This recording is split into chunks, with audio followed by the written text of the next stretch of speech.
Hi everyone केमती अच्छो I hope समस्ते भल थी।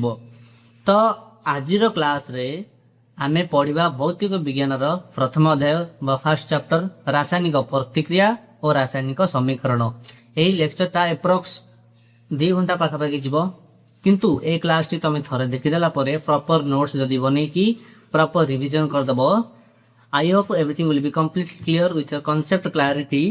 तमरो सब किछि ठीक हे जीवो आई मीन सब किछि क्लियर हे जीवो।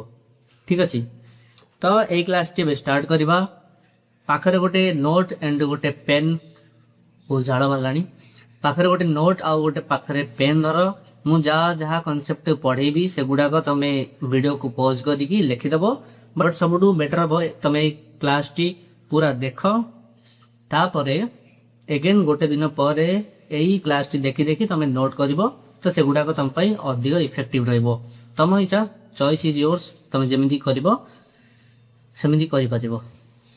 तुम जमी चाहब सेमती कर। ठीक अच्छे तो चलो क्लास को स्टार्ट करवा।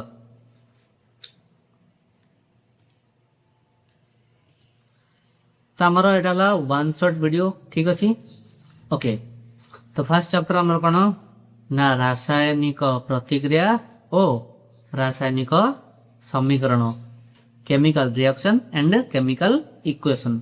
ठीक अच्छे तो यही चैप्टर रे आमे कौन कौन पढ़ा यही चैप्टर आमे फास्ट पढ़ा रासायनिक प्रतिक्रिया कौन और रासायनिक समीकरण कौन गोटे पदार्थ रे केमिति प्रतिक्रिया हुए बा केमिति से रिएक्ट करे ताकू रासायनिक प्रतिक्रिया कहीं कह जाए आउ ताकू लिखबार प्रणाली कौन आउ ताकू रासायनिक समीकरण माध्यम रे आमे केमिति लिखिबा। तापर आसिला सबुठू टिके डिफिकल्ट टॉपिक टा समतुल्य समीकरण एटा प्राय पिलांकर टिके हुएनी स्टिल किसी कथा नहीं 15-20 मिनट भितर यहाँ आराम से तुम क्लीयर हो तुम सबू समीकरण को आराम से समतुल कर लेक्चर पर। ठीक अच्छे तापर विभिन्न प्रकार रासायनिक प्रतिक्रिया पढ़ा विभिन्न प्रकार रासायनिक प्रतिक्रिया अच्छी जमीक आम संश्लेषण अच्छी विस्थापन अच्छी विघटन अच्छी द्वैत विस्थापन अच्छी बहुत सारा प्रक्रिया अच्छी तो सेगुड़ा पढ़ा आउ पढ़ा कौन जारण विजारण पढ़ा ता सहित संख्यारण यही 5 टॉपिक को आमे यही लेक्चर रे कंप्लीट करुवा। ठीक अच्छे तो चलो क्लास को स्टार्ट करवा। दैनंदिन जीवन रे घटुवा घटना आम दैनंदिन जीवन रे आमे बहुत सारा घटना देव आम चारिपाखे जमीक कि कौन कौन ना ग्रीष्म दिने ना कौन ना ग्रीष्म दिने क्षीर को साधारण तापमात्रा रखिदे ग्रीष्म दिने आम साधारण तापमात्रा क्षीर को रखिदे कौन हुए से गुड़ा फाटी जाए देखी आम बहुत सारा फाटी जाए आ कौन हुए ना लुहा तावा कंटा कड़ी एगुड़ाक आद्र बायु पड़े कौन हुए कलंकी लगी जाए। देख यहाँ क्षीर आमर अच्छी यहाँ साधारण तापमात्रा रखिले से कौन हुए ना फाटी जाए। देख यहाँ आमर कौन हुए ना फाटी जाए सेमती आमर लुहा जातीय जिनस को आम बाहर रखिले पानी बाजिले अम्लजान संस्पर्श आसिले सेगुड़ा कौन ना कलंकी लगी जाए। ठीक सेमती अंगुर जूस की भी बहुत दिन रखिदे से पचि जाए बा खराब हो जाए आमती पनीपरिया भी आम रोषे कर खाऊ तो एगुड़ा कौन हुए ना किसी पदार्थर परिवर्तन हुए ना नहीं सब पदार्थर परिवर्तन होची कहार अवस्था परिवर्तन होची कहार तापमात्रा परिवर्तन होची तो कहार रंग रे परिवर्तन होची तो एमती बहुत सारा परिवर्तन हुए अंगुर रस पचिगले खाद्य रंधा है बेले खाद्य हजम है बेले श्वासक्रिया कले एगुड़ाक कले कौन कौन परिवर्तन होची कौ टाइप परिवर्तन होची ना जमीक कि अवस्था परिवर्तन होची को जिनस कौन अवस्था परिवर्तन होची आ कौन ना रंग भी परिवर्तन होची ता सहित आमर गैस निर्गमन सहित तापमात्रा परिवर्तन होची क्षीर जमी आमर तापमात्रा परिवर्तन है।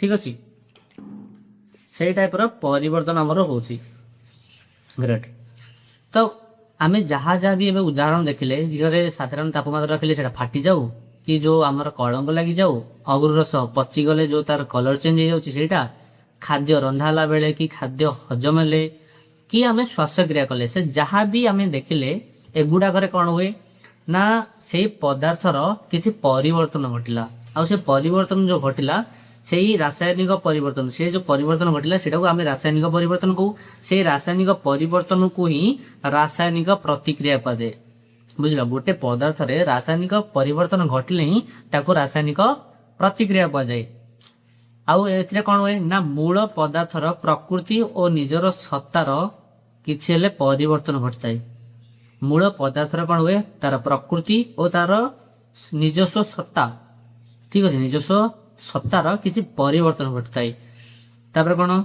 ना रासायनिक परिवर्तन घटिले आम कहे रासायनिक प्रतिक्रिया घटला रासायनिक परिवर्तन घटिले आम कहे रासायनिक प्रतिक्रिया घटला ठीक अच्छे एगुड़ा देखले देखा गोटे उदाहरण ये आम बहर ही उदाहरण ठीक अच्छे कौन ना आम फास्ट गोटे बर्नर ने गोटे कौन ने बर्नर बर्नर मान जो गैस फ्लेम बाहर निआ शिखा बाहर ठीक अच्छे ना से गोटे ने कौन ना गोटे मैग्नीशियम पात को चिमुटा साहाଯ୍ୟ धरिबा देख यहाँ आमर मैग्नीशियम पातटा यहाँ आमर कौन ना मैग्नीशियम पातटा यहाँ गोटे चिमुटा मध्यम धरवा बिना चिमुटा मध्यम धरवा ताले निआटा आम हाथ को पलि आसो गरम लगे ठीक अच्छे ना तो चिमुटा साहाଯ୍य धरिकी बर्नर को जलैले यहाँ कौन हुए ना आम वायुमंडल ये बहुत सारा कौन आमर अम्लजान अच्छी तो से अम्लजान संस्पर्श मैग्नीशियम पातटी आसिकी किसी धला पाउंश परिणत होकर आमर ये रहीगला यहाँ कौन ना आमर एटा वाचलासटा ओके गोटे प्लेटा ठीक अच्छे तो यहाँ या धला कलर पाउंशटा यहाँ कौन यहाँ आमर मैग्नीशियम ऑक्साइड कौन आमर मैग्नीशियम ऑक्साइड देखा मैग्नीशियम पातटी एक उज्जवल शिखा सह जलुची ये जो मैग्नीशियम पातटी देख ये जो आमर मैग्नीशियम पातटी यहाँ कौन उज्जवल शिखा सहित जलिब एवं यह धला पाउंश परिणत हो गोटे धला पाउंश परिणत होची धला पाउंश परिणत होची एटा कौन कह जाए ना यहाँ आम कहू मैग्नीशियम ऑक्साइड ठीक अच्छे ये धला पाउंशटा को आम कौन कहू ना मैग्नीशियम ऑक्साइड यह मैग्नीशियम और वायु थिबा अम्लजान मध्य रासायनिक प्रतिक्रिया जो सृष्टि हुए एमती सृष्टि हुए ये मैग्नीशियम ऑक्साइडटा ना मैग्नीशियमटा वायु जो अम्लजान मध्य रासायनिक प्रतिक्रिया घटेला तापर जाएगी से सृष्टि है मैग्नीशियम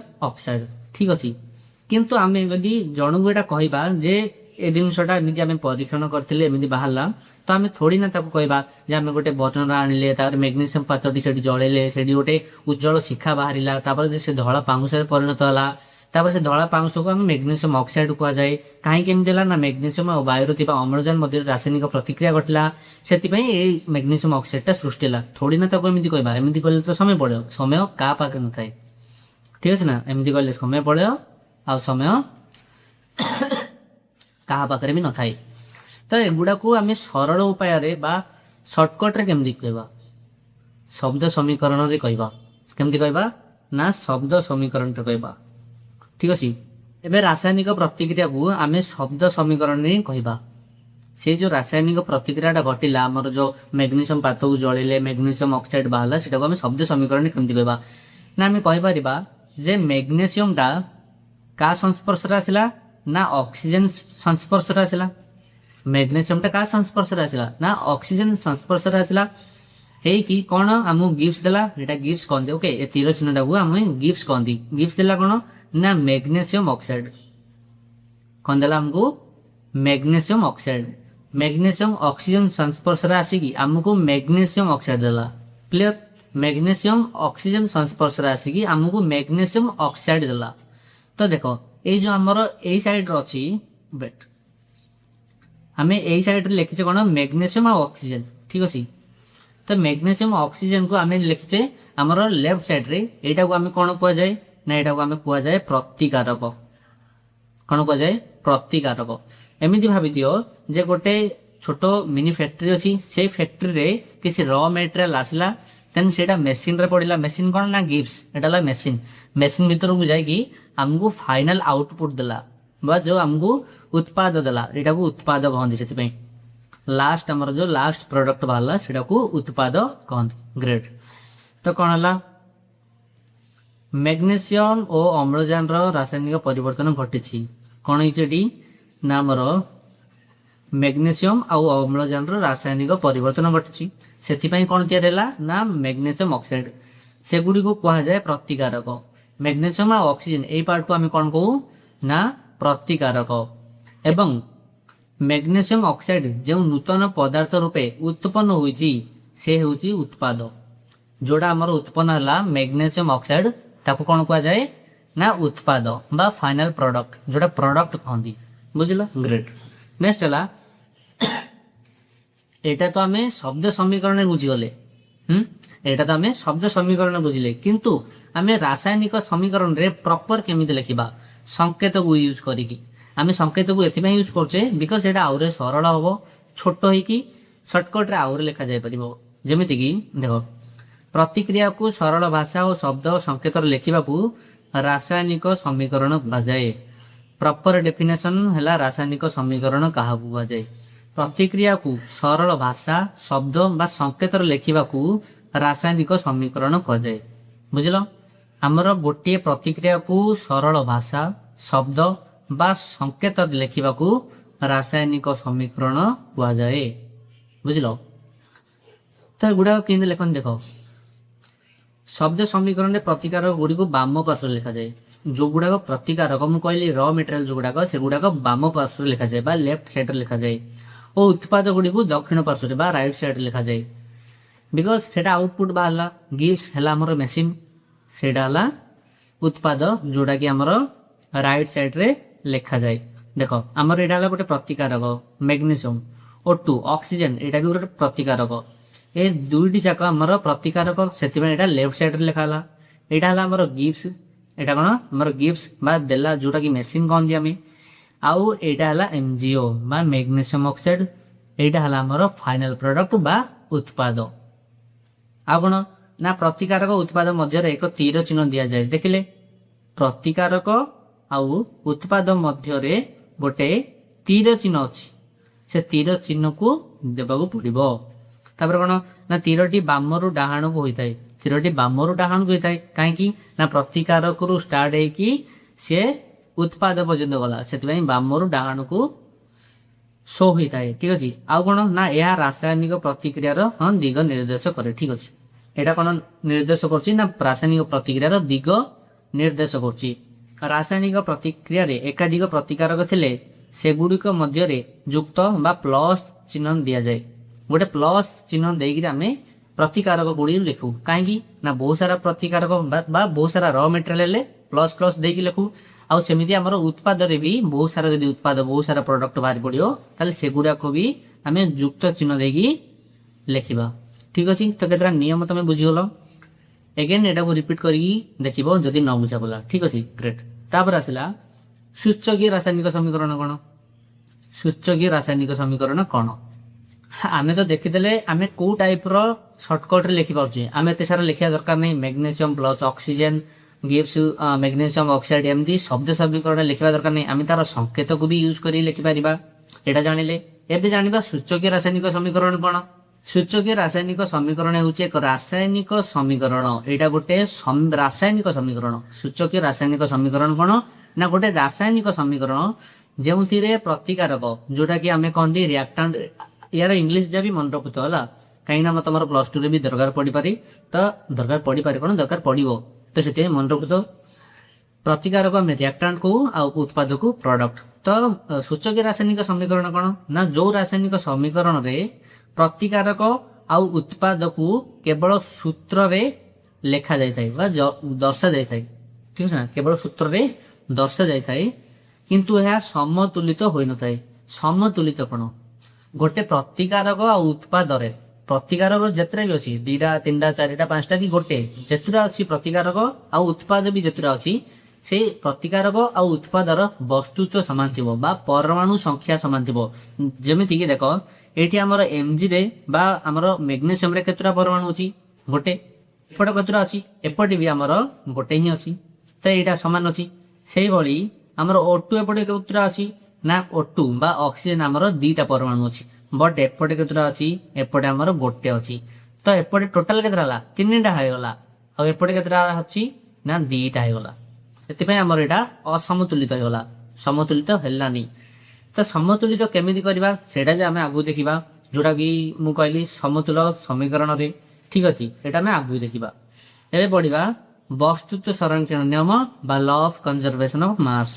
कौन law of conservation of mass यहाँ आम नवम श्रेणी में पढ़ी जदि पढ़ने एवं पढ़ा लॉ ऑफ कंजर्वेशन ऑफ मास बा वस्तुत्व संरक्षण नियम कौन ए कौन हुए ना गोटे वस्तुत्वर सृष्टि हुए कि विनाश हुए ରାସାୟନିକ ପ୍ରତିକ୍ରିୟାରେ ଗୋଟେ ବସ୍ତୁର ସୃଷ୍ଟି ବି ହୁଏନି କି ବିନାଶ ବି ହୁଏନି।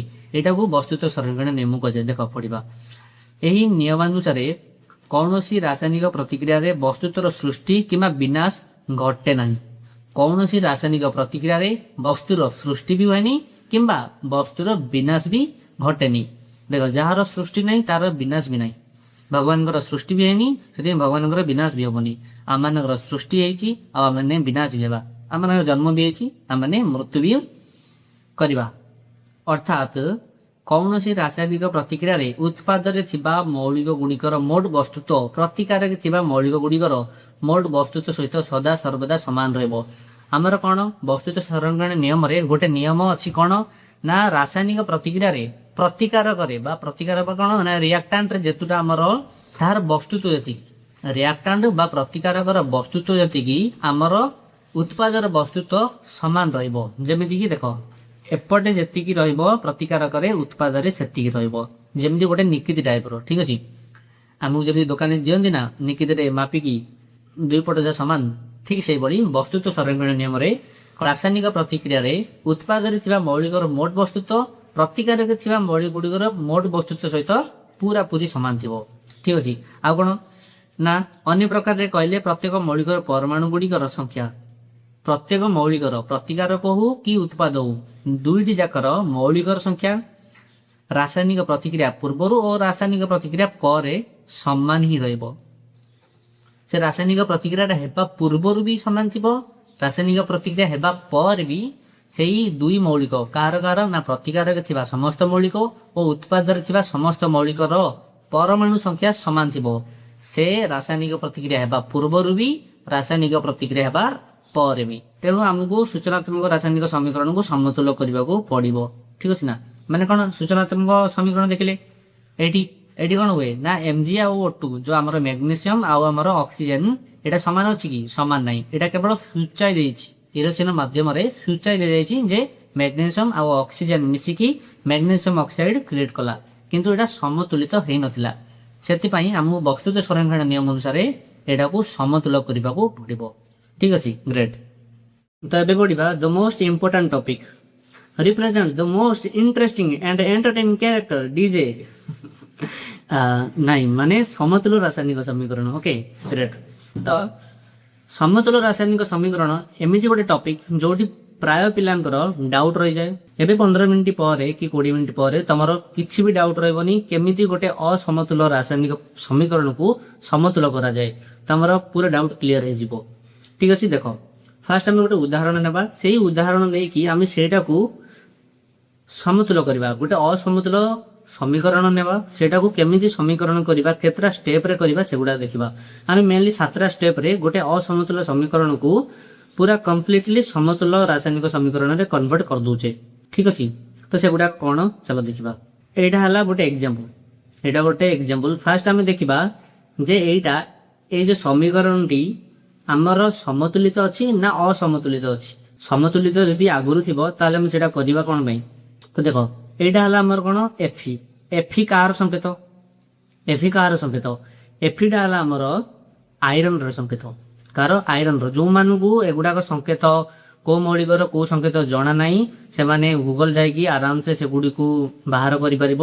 ଏଇଟା ନିଜ ଖାତାରେ ନୋଟ ଡାଉନ କରିବ, କିମ୍ବା ତମର 5th ଚାପ୍ଟରରେ ମୌଳିକର ପର୍ଯ୍ୟାୟକରଣ ସେ ଚାପ୍ଟରରେ ତମର 20ଟା ଅଛି। Hydrogen, helium, lithium, beryllium, boron, carbon, nitrogen, oxygen, fluorine, neon, sodium, magnesium ଏଗୁଡା ଅଛି ତମର। ତମେ ଆରାମସେ ସେଗୁଡାକ ଯାଇକି ସେଗୁଡିକୁ ପଢିପାରିବ। ତମର 10th କ୍ଲାସରେ ମିନିମମ୍ 20ଟା ମୌଳିକ ତାର ପରମାଣୁ ସଂଖ୍ୟା ଏଗୁଡାକ ମନେ ରଖିବାକୁ ପଡିବ। ଠିକ ଅଛି ନା। ତ ଦେଖ, ଆମର ଯୋଉ ଏଫିଟା ଅଛି ସେଟା ଆଇରନ ବା ଲୁହାର ସଂକେତ। କାର ନା ଲୁହାର ସଂକେତ। ଆଉ H2O ଏଇଟା ହେଲା ଜଳ ଅଣୁ। ଠିକ ଦେଖ କ'ଣ ହୁଏ, ଆମର ଏପଟେ ଦେଖ ଏଫିରେ ଆମର କେତେଟା ପରମାଣୁ ଅଛି? କିଛି ଲେଖା ହେଇନି, ଇଟ୍ ମିନ୍ସ ଗୋଟେ। କିଛି ଲେଖା ହେଇନି, ଇଟ୍ ମିନ୍ସ ଗୋଟେ ପରମାଣୁ ଅଛି। ଏପଟେ ଦେଖ ଆମର ଏଫିରେ କେତେଟା ଅଛି ନା 3ଟି। କେତେଟା ଅଛି ଆମର ନା 3ଟି ଅଛି। ଠିକ ସେମିତି ଏପଟେ ଆମର H2ରେ କେତେଟା ଅଛି? Hରେ ହାଇଡ୍ରୋଜେନରେ କେତେଟା ଅଛି? 2ଟା ଅଛି। ଏପଟେ କେତେଟା ଅଛି ନା ଏପଟେ ବି ଆମର ହାଇଡ୍ରୋଜେନରେ 2ଟା ଅଛି। ତ ଏଇଟା ସମାନ ଅଛି। ଏପଟେ ଆମର ଅକ୍ସିଜେନରେ କେତେଟା ଅଛି? ଅକ୍ସିଜେନଟା ଆମର ଏପଟେ କିଛି ଲେଖା ହେଇନି, ଇଟ୍ ମିନ୍ସ ଗୋଟେ ଅଛି। ଏପଟେ କିନ୍ତୁ ଆମର ଅକ୍ସିଜେନରେ 4ଟି ଅଛି। ତ 3ଟି ଅଧିକ ଅଛି। ତ ଏଇଟାକୁ ଆମେ କେମିତି ସମତୁଲିତ କରିବା ଆଇ ମିନ୍ ଏପଟେ ଯେତେଟା ପରମାଣୁ ସେପଟେ ବି ସେତେଟା ପରମାଣୁ ପ୍ରତିକାରକରେ ଯେତେଟା ପରମାଣୁ ଉତ୍ପାଦରେ ବି ସେତେଟା ପରମାଣୁରେ ଆମେ କନଭର୍ଟ କରିବା ଠିକ ଅଛି। ତ ଦେଖ ଫାଷ୍ଟ ଆମେ 7ଟା ଷ୍ଟେପରେ ଗୋଟେ ଅସମତୁଲିତ ରାସାୟନିକ ସମୀକରଣକୁ ସମତୁଲିତ ରାସାୟନିକ ସମୀକରଣରେ କନଭର୍ଟ କରୁଥିବା। ଫାଷ୍ଟ ଷ୍ଟେପରେ କ'ଣ ନା ଯେତେଟା ମୌଳିକ ଆମର ପ୍ରତିକାରକରେ କିମ୍ବା ଉତ୍ପାଦର ଅଛି ସେଗୁଡ଼ିକୁ ଗୋଟେ ଗୋଟେ ବକ୍ସ କରିକି ରଖିବା ଠିକ ଅଛି। ଗୋଟେ ଗୋଟେ ବକ୍ସ କରିକି ରଖିବା। ଦେଖ ରାସାୟନିକ ସମୀକରଣକୁ ସନ୍ତୁଳିତ ବା ସନ୍ତୁଳିତ ମାନେ ସମତୁଲ ଓକେ ସନ୍ତୁଳିତ ମାନେ ସମତୁଲ ସନ୍ତୁଳିତ କରିବା ପାଇଁ ପ୍ରଥମେ ପ୍ରତ୍ୟେକ ସଂକେତ ଚାରିପାଖରେ ବାକ୍ସ ଅଙ୍କନ କର। ସମୀକରଣକୁ ସନ୍ତୁଳିତ କରିବା ସମୟରେ ବାକ୍ସ ମଧ୍ୟସ୍ଥ ପଦାର୍ଥ ଗୁଡ଼ିକର କୌଣସି ପରିବର୍ତ୍ତନ କର ନାହିଁ। ଆମେ କିଛି ବି ପରିବର୍ତ୍ତନ ବିନା ଚେଞ୍ଜେସରେ ସେମ୍ ଟୁ ସେମ୍ ସେଇ ମୌଳିକ ଗୁଡ଼ିକୁ ଯେମିତି ଲେଖା ହେଇଛି as it is same to same place କରିବା ବକ୍ସ ଭିତରେ। ଦେଖ ଏଇଠି ଆମର ଏଫି ଅଛି ଯାହାର ଗୋଟେ ପରମାଣୁ ଅଛି ଏଇଠି ବି ଆମେ ଗୋଟେ ବକ୍ସ କରିକି ଏଫି ଲେଖିଦେଲେ ଗ୍ରେଟ୍।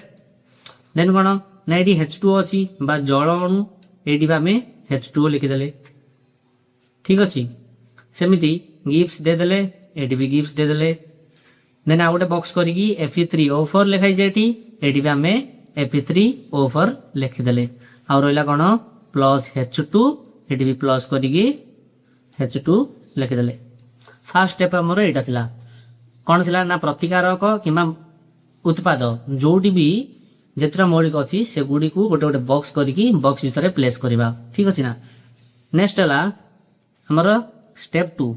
ନେକ୍ସଟ କ'ଣ ଆମର ଷ୍ଟେପ୍ 2 ଅସମତୁଲ ସମୀକରଣର ପ୍ରତିକାରକ ଓ ଉତ୍ପାଦ ଗୁଡ଼ିକରେ ଥିବା ମୌଳିକର ପରମାଣୁ ସଂଖ୍ୟାର ଏକ ତାଲିକା ପ୍ରସ୍ତୁତ ମାନେ ଗୋଟେ ଟେବୁଲଟା ତିଆରି କରିବାକୁ କହୁଛି।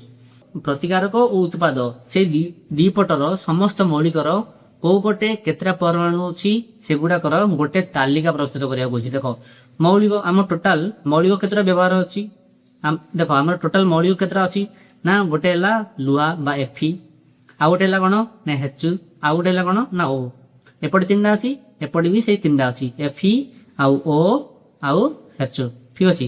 ତ ଏଇ ତିନିଟାକୁ ଆମେ କମନ ଲେଖିବା। ଫାଷ୍ଟ Fe ଲେଖିଦେଲେ ଦେନ୍ H ଲେଖିଦେଲେ ଦେନ୍ O ଲେଖିଦେଲେ। ଏପଟେ ଆମେ ପରମାଣୁ ଏବେ ଲେଖିବାନି ପରମାଣୁ ଆମେ ପରମାଣୁ ବକ୍ସ ଲେଖିବା କ'ଣ ନା ପ୍ରତିକାରକରେ ଥିବା ପରମାଣୁ ସଂଖ୍ୟା। ଏଇଟା ହେଲା ଆମର କ'ଣ ପ୍ରତିକାରକ ସାଇଡ୍ ତ ଏଇଟା ପ୍ରତିକାରକ ସାଇଡ୍ ଆଉ ଏଇଟା ହେଲା ଉତ୍ପାଦ ସାଇଡ୍। ତ ପ୍ରତିକାରକ ସାଇଡ୍ରେ ଆମର କେତେଟା ଅଛି Fe ଗୋଟେ ଅଛି। ଆମର ପ୍ରତିକାରକ ସାଇଡ୍ରେ କେତେଟା ଅଛି ଗୋଟେ ଅଛି କିଛି ଲେଖା ହେଇନି ଇଟ୍ ମିନ୍ସ ଗୋଟେ। ଏପଟେ କିନ୍ତୁ କେତେଟା ଅଛି ନା ତିନିଟା ଅଛି। ଉତ୍ପାଦରେ ଆମର କେତେଟା ପରମାଣୁ ଅଛି ନା 3ଟି। ଆମର ହାଇଡ୍ରୋଜେନ କେତେଟା ଅଛି ପ୍ରତିକାରକରେ ଆମର 2ଟା ଅଛି। ଉତ୍ପାଦରେ କେତେଟା ଅଛି ନା 2ଟା ଅଛି। ଠିକ ସେମିତି ଆମର ଅକ୍ସିଜେନ କେତେଟା ଅଛି ପ୍ରତିକାରକରେ ଗୋଟେ ଅଛି ବଟ୍ ଉତ୍ପାଦରେ ଆମର 4ଟି ଅଛି। ଉତ୍ପାଦରେ କେତେଟା ଅଛି 4ଟି ଅଛି। ତ ସେକେଣ୍ଡ ଷ୍ଟେପରେ ଆମେ ଗୋଟେ ବକ୍ସ କରିବା ପ୍ରତିକାରକ ଓ ଉତ୍ପାଦର ଅଲଗା ଅଲଗା ମୌଳିକର ଅଲଗା ଅଲଗା ପରମାଣୁ ସଂଖ୍ୟା ଆମେ ଗୋଟେ ଟେବୁଲଟେ ତିଆରି କରିବା ଠିକ ଅଛି। ଷ୍ଟେପ୍ 2ରେ ଆମେ ଏଇଟା କରିବା। ଷ୍ଟେପ୍ 3ରେ କ'ଣ କରିବା ନା ଷ୍ଟେପ୍ 3ରେ ଆମେ କ'ଣ କରିବା ନା ଯୌଗିକର ସର୍ବାଧିକ ପରମାଣୁ ଥିବା ମୌଳିକଟିକୁ ବାଛ ଓ ତାକୁ ପ୍ରଥମେ ସମତୁଲ କରିବା ପାଇଁ ଚେଷ୍ଟା କର। ଦେଖ ଗୋଟେ ଯୌଗିକ ଅଛି ଏଇଟା ହେଲା ଆମର ଯୌଗିକ ଏଇଟା ହେଲା ଆମର କମ୍ପାଉଣ୍ଡ ବା ଯୌଗିକଟା। ତ ଏଇଠୁ ଆମେ କ'ଣ ବାଛିବା ନା ଗୋଟେ ଏମିତି ଗୋଟେ ମୌଳିକ ବାଛିବା ଯାହାର ପରମାଣୁ ସଂଖ୍ୟା ଅଧିକ ଥିବ। କାହାର ପରମାଣୁ ସଂଖ୍ୟା ଅଧିକ ଅଛି ନା ଓର ବା ଅକ୍ସିଜେନର 4 ଅଛି ନା ଆମର। ଦେଖ ଆମର ଏ ଭିତରୁ ସବୁଠୁ ଅଧିକ ପରମାଣୁ କାହାର ଅଛି ଅକ୍ସିଜେନର ଅଛି। ଏଠି 4 ଅଛି ଏଠି 3 ଅଛି ଏଠି 4 ଅଛି। ତ ଆମେ ଅକ୍ସିଜେନକୁ ନେବା। ତ ଦକ୍ଷିଣ ପାର୍ଶ୍ୱରେ 4ଟି ଅକ୍ସିଜେନ ପରମାଣୁ ଓ ବାମ ପାର୍ଶ୍ୱରେ କେବଳ ଗୋଟିଏ ପରମାଣୁ ଅଛି। କ'ଣ ନା ଦକ୍ଷିଣ ପାର୍ଶ୍ୱରେ ଆମର 4ଟି ଅଛି ଅକ୍ସିଜେନ ପରମାଣୁ ବଟ୍ ବାମ ପାର୍ଶ୍ୱରେ ଆମର ଗୋଟିଏ ପରମାଣୁ ଅଛି। ଦେଖ ଏଠି ଆମର ଅକ୍ସିଜେନ କେତେ ଅଛି ଗୋଟେ ଅଛି ବଟ୍ ଏପଟେ କେତେଟା ଅଛି ନା 4ଟି ଅଛି। ତ କ'ଣ କଲେ ଆମର ଏଠି 4ଟି ଆସିବ ନା 4 ଗୁଣିଦେବା ସେଇଟା ହିଁ ଲେଖା ହେଇଛି ନା ଆମର ପ୍ରତିକାରକରେ ଠିକ ଅଛି ନା ଆମର ଅକ୍ସିଜେନ ପରମାଣୁ କେତେଟା ଅଛି ନା ଗୋଟେ ଅଛି ପ୍ରତିକାରକରେ ବଟ୍ ଆମର ଉତ୍ପାଦରେ କେତେଟା ଅଛି ନା 4ଟି ଅଛି ବୁଝିଲ। ସେଥିପାଇଁ ଆମେ ଏଟାକୁ ସମତୁଲ କରିବା ପାଇଁ କ'ଣ କରିବାକୁ ପଡ଼ିବ ନା 4 ଗୁଣି ଦେବାକୁ ପଡ଼ିବ। 4 କ'ଣ ଗୁଣି ଦେବାକୁ ପଡ଼ିବ ବା ମଲ୍ଟିପ୍ଲାଏ କରିଦେବାକୁ ପଡ଼ିବ। ତ ମଲ୍ଟିପ୍ଲାଏ କରିଦେବା। ଦେଖ ଆମେ ଏଠି ମଲ୍ଟିପ୍ଲାଏ କରିବା बट एटा गोटे बुझा जिनसा देख आम चारिटा एटी कौन पाई लिखिले आम चारिटा वेट आम चारिटा एटी कौन पाई लिखिले आम चारिटा एटी भी तो लिखि पारते कौन पाई लिखिले समस्त डाउट आ मोर भी आसला आम एपाई लिखिपारानी बिकज देख ये तो 4 अच्छी बट आम ये 4 न लिखी एपाई 4 लिखिले बिकज जो H2O अच्छी ए H2O भितर ऑक्सीजन टा मिसिक अच्छी से कौन H2O सांगे मिसिक अच्छी ये गोटे जल अणु क्रिएट कर पर्टिकुलाली ऑक्सीजन को 4टी परमाणु दे पारिबा नहीं आम देवा पड़ो तो 2 जन देवा पड़ो आम सिंगल जन को दे पारिबा नहीं जदि से सेपरेटली था आम दे पारते बट जेहेतु सी गोटे हाइड्रोजेन सांगे मिसिक अच्छी तो आम से दे पारे बुझल तो कौन है आउ थे देख आमर ये आमर तिला कौन ऑक्सीजन तिला 4टी आमको दरकार ये 4 बट जेहेतु यहाँ हाइड्रोजेन सहित मिसिक अच्छी तो से आम आपको 4 सेपरेटली दे पारिबानी आम बोथ को 4 परमाणु देवा पड़ो तो से आम 4 8 लिखिले से आम 4 8 लिखिले तो आमर पुराणा जो समीकरण टी कौन थी ना Fe plus H2O gives Fe3O4 plus H2 एटा थिला बट नुआ समीकरण आमर कौन है ना नुआ आमर समीकरण है Fe plus 4H2O gives Fe3O4 plus H2 एति हेगला आमर स्टेप 3 रे आमर स्टेप 3 रे आमर एति हेगला किंतु तमे लक्ष्य कर कौन लक्ष्य करियो तमे लक्ष्य कर आमर कौन आमर जो आमर एडी O4 अच्छी आमर एडी भी तो O4 हेगला एटा O एटा 4 4टी उत्पादक आमर 4टी ऑक्सीजन हेगला आउ आमर प्रतिकारक भी 4टी ऑक्सीजन परमाणु हेगला बट आमर एडी H2 2टा थिला आमर एबे 4टी गुणा हला बा आमर 8टा हेगला एटा 6टा कहि दबनी 4 और 2 6 कर दबनी मिसे दबनी एटा को मल्टीप्लाई करबो ठीक अछि ना जदी मिसे दबो गड़बड़ हे जिवो बिकॉज़ H2 4 थर हला बुझलो H2 4 थर हला तो 4 दुगुणे 8 ठीक अछि 8टी आमर H रो बा हाइड्रोजन रो परमाणु हेगला बट एपटे आमर केतरा अछि एपटे आमर 2टा अछि गड़बड़ हेगला आमर एपटे 2टा थिला एपटे 2टा थिला समान थिला बट एबे एपटे 8टा हेगला एपटे 2टा हेगला हां एमदी गड़बड़ हेबा को ही पड़िबो एमदी प्रोसेस दे जे पड़ियो तो सेति पई ए गड़बड़ रु बंचे पई हम कोन करिया पड़ियो ना एपटे भी बा जो उत्पाद रे ना एटी भी हम गोटे 4 टे लिखिया पड़ियो एटी भी हमको गोटे 4 टे लिखिया पड़ियो तो 84 लिखले हमर एपटे भी 8टी हाइड्रोजन परमाणु हबो आउ एपटे भी हमर प्रतिकारक रे भी हाइड्रोजन परमाणु 8टी हबो देखो हमर तापर आसला स्टेप 4 कमरे ना वर्तमान H परमाणु को प्रथमे समतुल करबा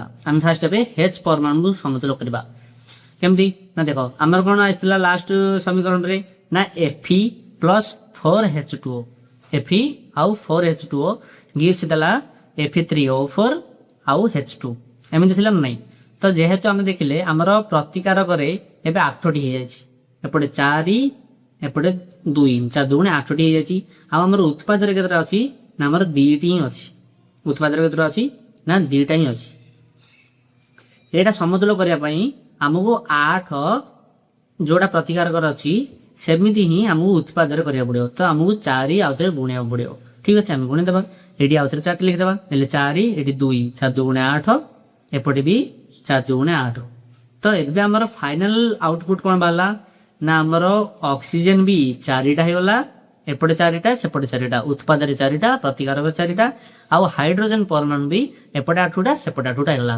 बट हमर एबे पर्यंत फेरम बा जोड़ा हमर लुहा Feटा एपटे 3टा अछि उत्पाद पटे बट हमर प्रतिकारक पटे गोटे अछि सेतमें देखो एटा को लिखछि ना H परमाणु संख्या उभय पार्श्व रे समान करिया पई डान पार्श्व रे हाइड्रोजन अणु 4 द्वारा गुणन करो ठीक अछि हम गुणन कर देली तो हमें एबे फाइनल हमें आउटपुट कोन बारला हमर फाइनल आउटपुट कोन बारला हमर फाइनल आउटपुट एबे बारला Fe जार अछि हमर केवल गोटे परमाणु 4H2O गिव्स Fe3O4 आउ 4H2 एबे हम कोटे गुडियो कहार समतुल ना Fe रो ठीक अछि देखो स्टेप 5 ଆମର ଷ୍ଟେପ୍ 5 ଏବେ କେବଳ ଗୋଟିଏ ମୌଳିକ ସନ୍ତୁଳିତ ହେବାକୁ ବାକି ଅଛି ଏବଂ ସେଇଟି ହେଉଛି ଆଇରନ୍ ବା Fe। କେବଳ ଏବେ ଆଇରନ୍ ବା ଯୋଉ ଲୁହାଟାକୁ ଆମେ ସମତୁଲ କରିବା, ପ୍ରତିକାରକ କିମ୍ବା ଉତ୍ପାଦ ପରସ୍ପରକୁ ସମତୁଲ କରିବା। ଏପଟେ ତିନିଟା ଅଛି, ସେପଟେ ତିନିଟା ଲେଖିଦେବା, ସରଳ, ବହୁତ ସହଜ। ଏପଟେ ଗୋଟେ ଅଛି, ଏପଟେ ତିନିଟା ଅଛି, ଦେଖିଲ ଏପଟେ ଗୋଟେ ଅଛି, ଏପଟେ ତିନିଟା ଅଛି। ତ ଆମେ ସିମ୍ପଲ କ'ଣ କରିବା, ଏପଟେ ଗୋଟେ ତିନିଟା ଲେଖିଦେବା, ବହୁତ ସିମ୍ପଲ, ଠିକ ଅଛି ନା ନାଇଁ। ଏପଟେ ବି ତିନିଟା ଲେଖିଦେବା। ତ କ'ଣ ଏବେ ହେଇଗଲା ନା ଦେଖ, ଏବେ ଆମର ନୂଆ ଯୋଉ ବାହାରିଲା ସମୀକରଣଟି ସେଇଟା ହେଲା ଏଇଟା, ସେଇଟା ହେଲା ଏଇଟା। କ'ଣ କ'ଣ ହେଲା ନା ଆମର ଏଇଠି Fe ବା ଆଇରନ୍ କେତେଟା ଅଛି ନା ତିନିଟା ଅଛି। ଏପଟେ କେତେଟା ଅଛି ନା Fe ତିନିଟା ଅଛି, ସମାନ ଅଛି, ଠିକ ଅଛି। ନେକ୍ସଟ ଏପଟେ ଆମର ହାଇଡ୍ରୋଜେନ ଅଛି 4 ଦୁଗୁଣେ 8, ଏପଟେ କେତେଟା ଅଛି ନା 4 ଦୁଗୁଣେ 8, ଏପଟେ ବି ସମାନ ଅଛି, बराबर 50-50 ओके ग्रेट।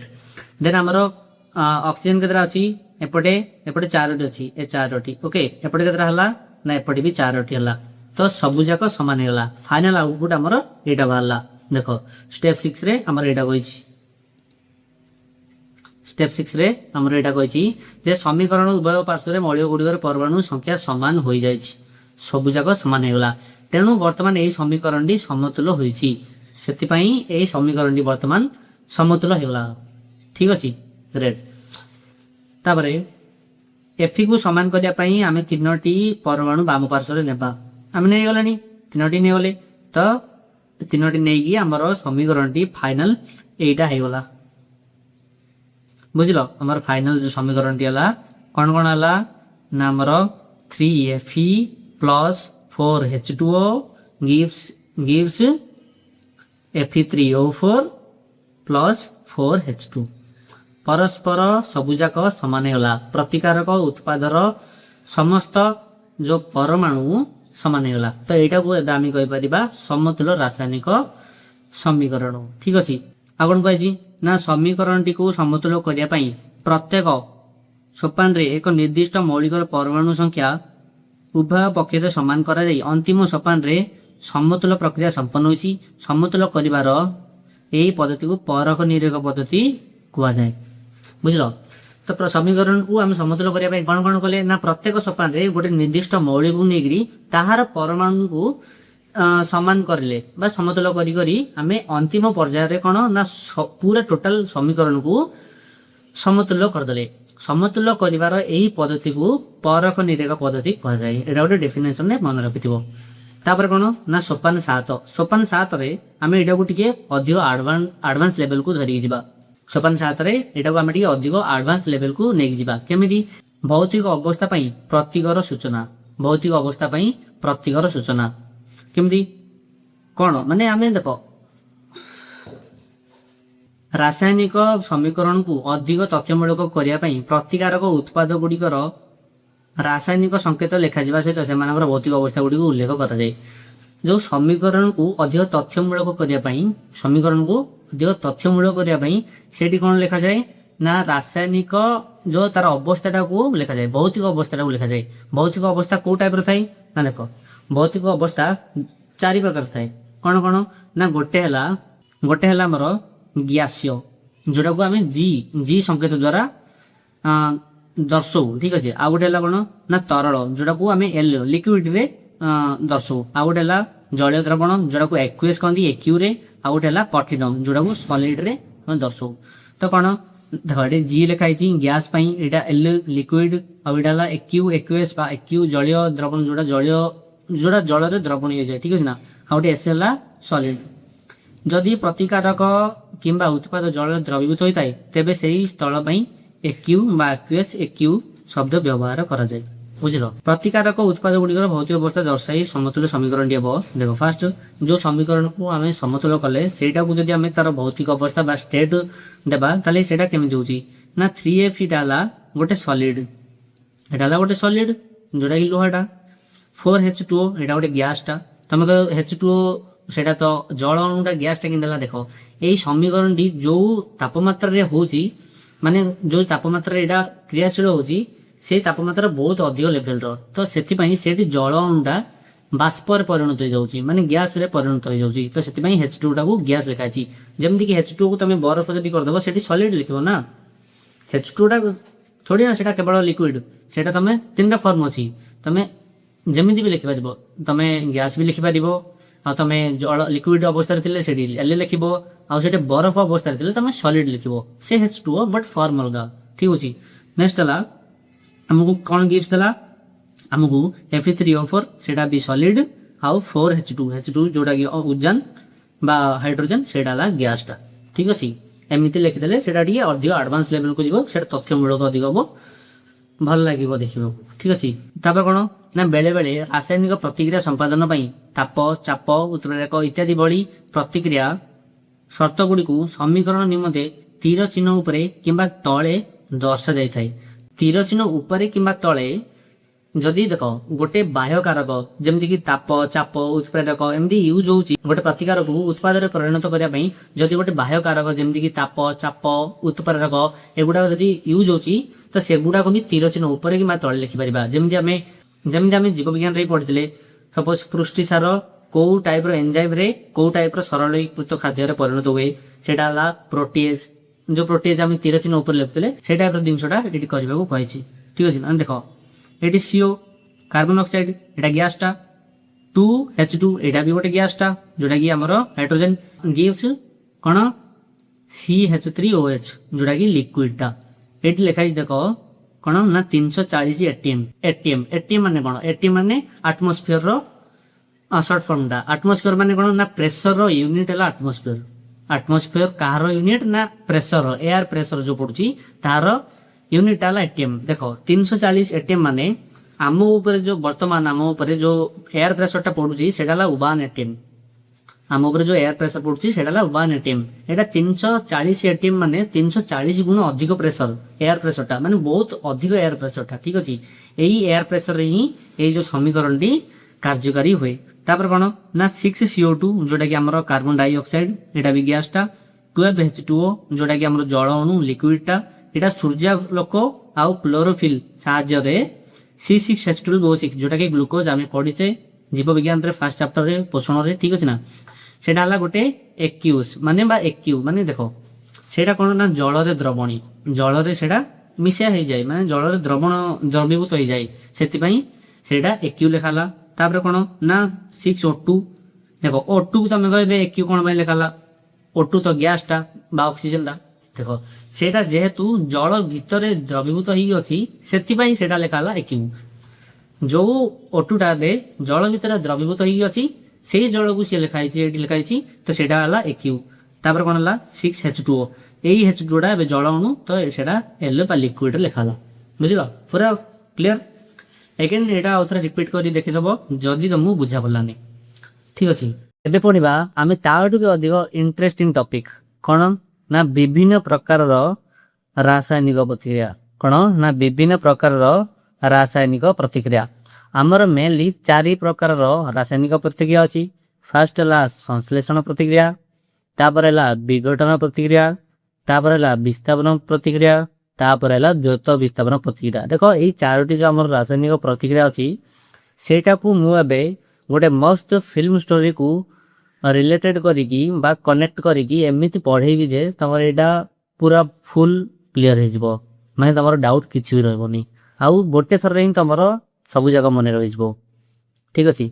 ତ ଫାର୍ଷ୍ଟ ଆମେ କ'ଣ ପଢିବା ନା ସଂଶ୍ଳେଷଣ ପ୍ରତିକ୍ରିୟା। କ'ଣ ପଢିବା ଫାର୍ଷ୍ଟ ଆମେ ପଢିବା ସଂଶ୍ଳେଷଣ ପ୍ରତିକ୍ରିୟା କ'ଣ। ଦେଖ ତମମାନେ ସମସ୍ତେ ସୁପର ବିଖ୍ୟାତ ଫିଲ୍ମ ଦେଖିଥିବ ବାବୁସାନ ଭାଇଙ୍କର ଆଉ ଝିଲିକ ଦିଦିଙ୍କର। ତ ସେ ଫିଲ୍ମରେ କ'ଣ ହୁଏ ନା ଆମର ବାବୁସାନ ଭାଇ କ'ଣ କରନ୍ତି, ଆମର ବାବୁସାନ ଭାଇ ଝିଲିକ ଦିଦିଙ୍କ ସହିତ ସତ ମିଛ କହିକି ତାକୁ ବାହା ହେଇଯାଆନ୍ତି। ତାଙ୍କେ 2 ଜଣ ବାବୁସାନ ଭାଇ ଆଉ ଝିଲିକ ଦିଦି ତାଙ୍କେ 2 ଜଣ ପରସ୍ପର ବାହା ହେଇଯାଆନ୍ତି ଆଉ ଗୋଟେ କପଲ ତିଆରି ହେଇଯାଆନ୍ତି। 2 ଜଣ ଥିଲେ ବାହା ହେଲେ ଗୋଟେ କପଲ ତିଆରି ହେଲେ, ସେଇଟା ହିଁ ଆମର ସଂଶ୍ଳେଷଣ ପ୍ରତିକ୍ରିୟା।